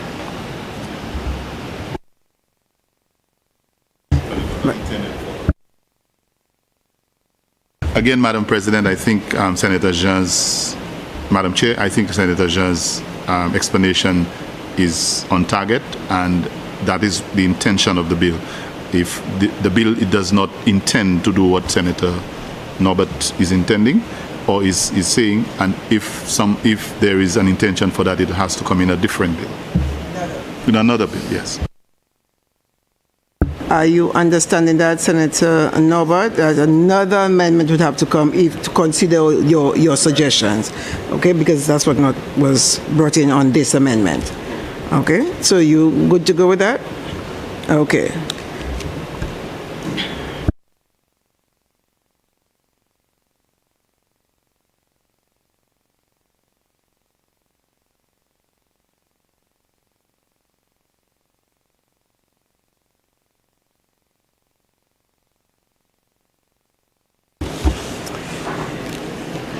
Senators, I beg to report that the Pensions Amendment Bill went through committee stage without amendments. Honorable Leader of Government Business. Madam President, I move that the report of the committee be adopted and that the bill be read a third time and passed. Senators, the question is that the report of the committee be adopted and that the Pensions Amendment Bill be read a third time and passed. I now put the question. As many as of that opinion say aye. Aye. As many as of a contrary opinion say no. I think the ayes have it. The ayes have it. Honorable Leader, my apologies, President. Be it enacted by the King's Most Excellent Majesty, by and with the advice and consent of the House of Assembly and the Senate of St. Lucia, and by the authority of the same as follows. This act may be cited as the Pensions Amendment Act 2025. Honorable Leader of Government Business. Thank you, Madam President. Madam President, I move that the Senate do stand adjourned sine die. Acknowledge Leader of Government Business. Before I pose the question, I just want to thank Senators for your very engaging day. I think the two new Senators, I hope that was quite a learning experience for the both of you. I want to thank government side, opposition side, and independent senators for their contributions. Also the media, all these officers, sergeant, thank you. I appreciate especially the contributions of the senators in Creole in a way of acknowledging that we are still in the Creole Heritage Month. I appreciated your contribution. It was very rich, and I hope that this can continue in the future at both upper and lower houses. So once again, thank you. Now, Senators, the question is that the Senate do stand adjourned sine die. I now put the question. As many as of opinion say aye. Aye. As many as of a contrary opinion say no. I think the ayes have it. The ayes have it. And before I say sitting adjourned, thank you very much, Madam Clerk, for your guidance and your assistance. Sitting adjourned. Go get home safely. Well, we've come to the end of today's sitting of the Senate. When we resumed after the break, we resumed at 3 o'clock, and the afternoon session, we saw the passage of 4 bills. There was the Community Tourism Development Amendment, the Citizenship by Investment Amendment, the Eastern Caribbean Citizenship by Investment Regulatory Agreement, and the Pensions Amendment Bill. One of the bills that garnered a lot of discussion was the Eastern Caribbean Citizenship by Investment Regulatory Agreement. Of course, this bill seeks to just harmonize the rules and regulations for all the islands in the OECS regarding the regulation and governance of the Citizenship by Investment Agreement. Citizenship by Investment CIP program. And of course, we had 2 new senators, as we had mentioned earlier on, and there was quite a lot of debate. They felt that the Eastern Caribbean, that the amendment really was a response to the deterioration or the bad state of St. Lucia's current CIP program, and that was the argument, and that was their justification, if you will, for explaining the need for this piece of legislation. Also, they had extended their discussion and their argument to the other bill that is closely connected to the Eastern Caribbean, to that bill, and that is the Citizenship by Investment Amendment. And that particular bill, it was explained by the leader of government business, the Honorable Gibeon Ferdinand, that it became necessary to make adjustments and to include certain provisions which were originally taken away from the bill by the former administration, and he was saying it was necessary to sort of bring in the changes to kind of align those two pieces of legislation. Michael? Oui, merci Virgil. Quand nous venons au bout de session Sénat aujourd'hui, c'était une journée qui était intéressante en pile, puisque nous avons des sénateurs neufs qui ont replacé ça c'est à ce façade opposition qui a replacé sénateur Harold Stanislas et puis sénateur Tommy Descott. Non, il a replacé sénateur Harold Stanislas et puis Dominique Fédé. Avec ces deux gens qui ont replacé, comme on te dit, plus bon, c'est sénateur Tommy Descott avec sénateur Elisha Norbert. Mais la journée était intéressante avec, comme Virgil dit tout à l'heure, nous l'après-midi, nous discutions bill, ça c'est loi gouvernement, petit changement gouvernement fait en loi, particulièrement en loi, nous te dit, ça c'est concerné, ça le Citizens by Investment. Chaque monde connaît CIP, programme investissement, monde qui a vu entrer en pays par investissement, il a fait investissement en pays. Avec ça, j'ai tenu un petit problème. Mais ça qui fait là, c'est la tenir un problème et puis c'est différents pays. L'Union européenne qui a tout ça avec, c'est qu'à mettre en charge loi qui a gouverné puisque c'est différents pays, a tenu différents bagages avec ça, c'est petit pays. Ça c'est 5 pays, Sainte-Lucie, la Grenade, Dominique, Saint-Kitts, ces pays ça là, pas n'y en encore, c'est tout oui. Ces pays ça là, il était différent. Ils viennent ensemble et d'accord à ce en manière pour régler avec ces communautés fait un agrément. Tous ces pays ils peuvent suivre un même agrément ça là avec Étienne pour passer à chaque parlement ces pays à ce Saint-Lucie c'est passé aujourd'hui pour ça venir loi. C'est la deux morceaux comme on dit avec changement aussi. L'autre bail là qui tenait en chai, qui joue en chai attention, aujourd'hui il y avait 10 questions, c'était ça fait pension. Gouvernement passé loi pour particulièrement pour un chai monde qui bail plus que 10 ans de service en gouvernement avec ça c'est avant l'année 2003, oui. Côté gouvernement changé, loi ça c'est en l'année ça là. Pour moun après 2003 qui entre en gouvernement, ça c'est un service public gouvernement. Yo qui paye pension par NIC. Ça c'est yo. Mais avant ça, c'était le gouvernement qui a payé pension. Mais si yo t'es mis à faire 10 ans de service, yo t'es un titre pour jouer une pension. Le gouvernement a rangé ça avec pour faire ces moun ça là comme nous t'en dit l'année plus qu'il y a 100 moun qui un titre pour jouer une pension ça là avec la dernière discussion à ce ça.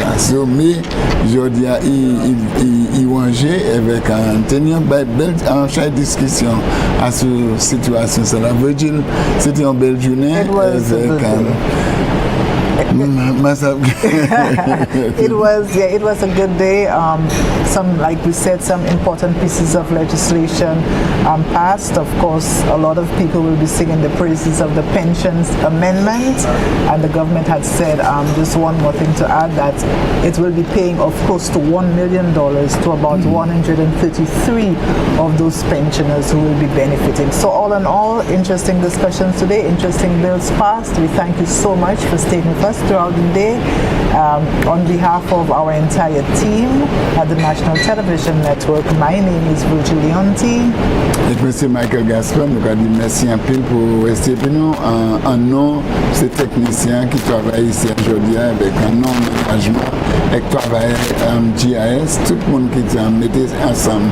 Nous avons dit merci un peu et avec nous avons amené un début en studio NTN.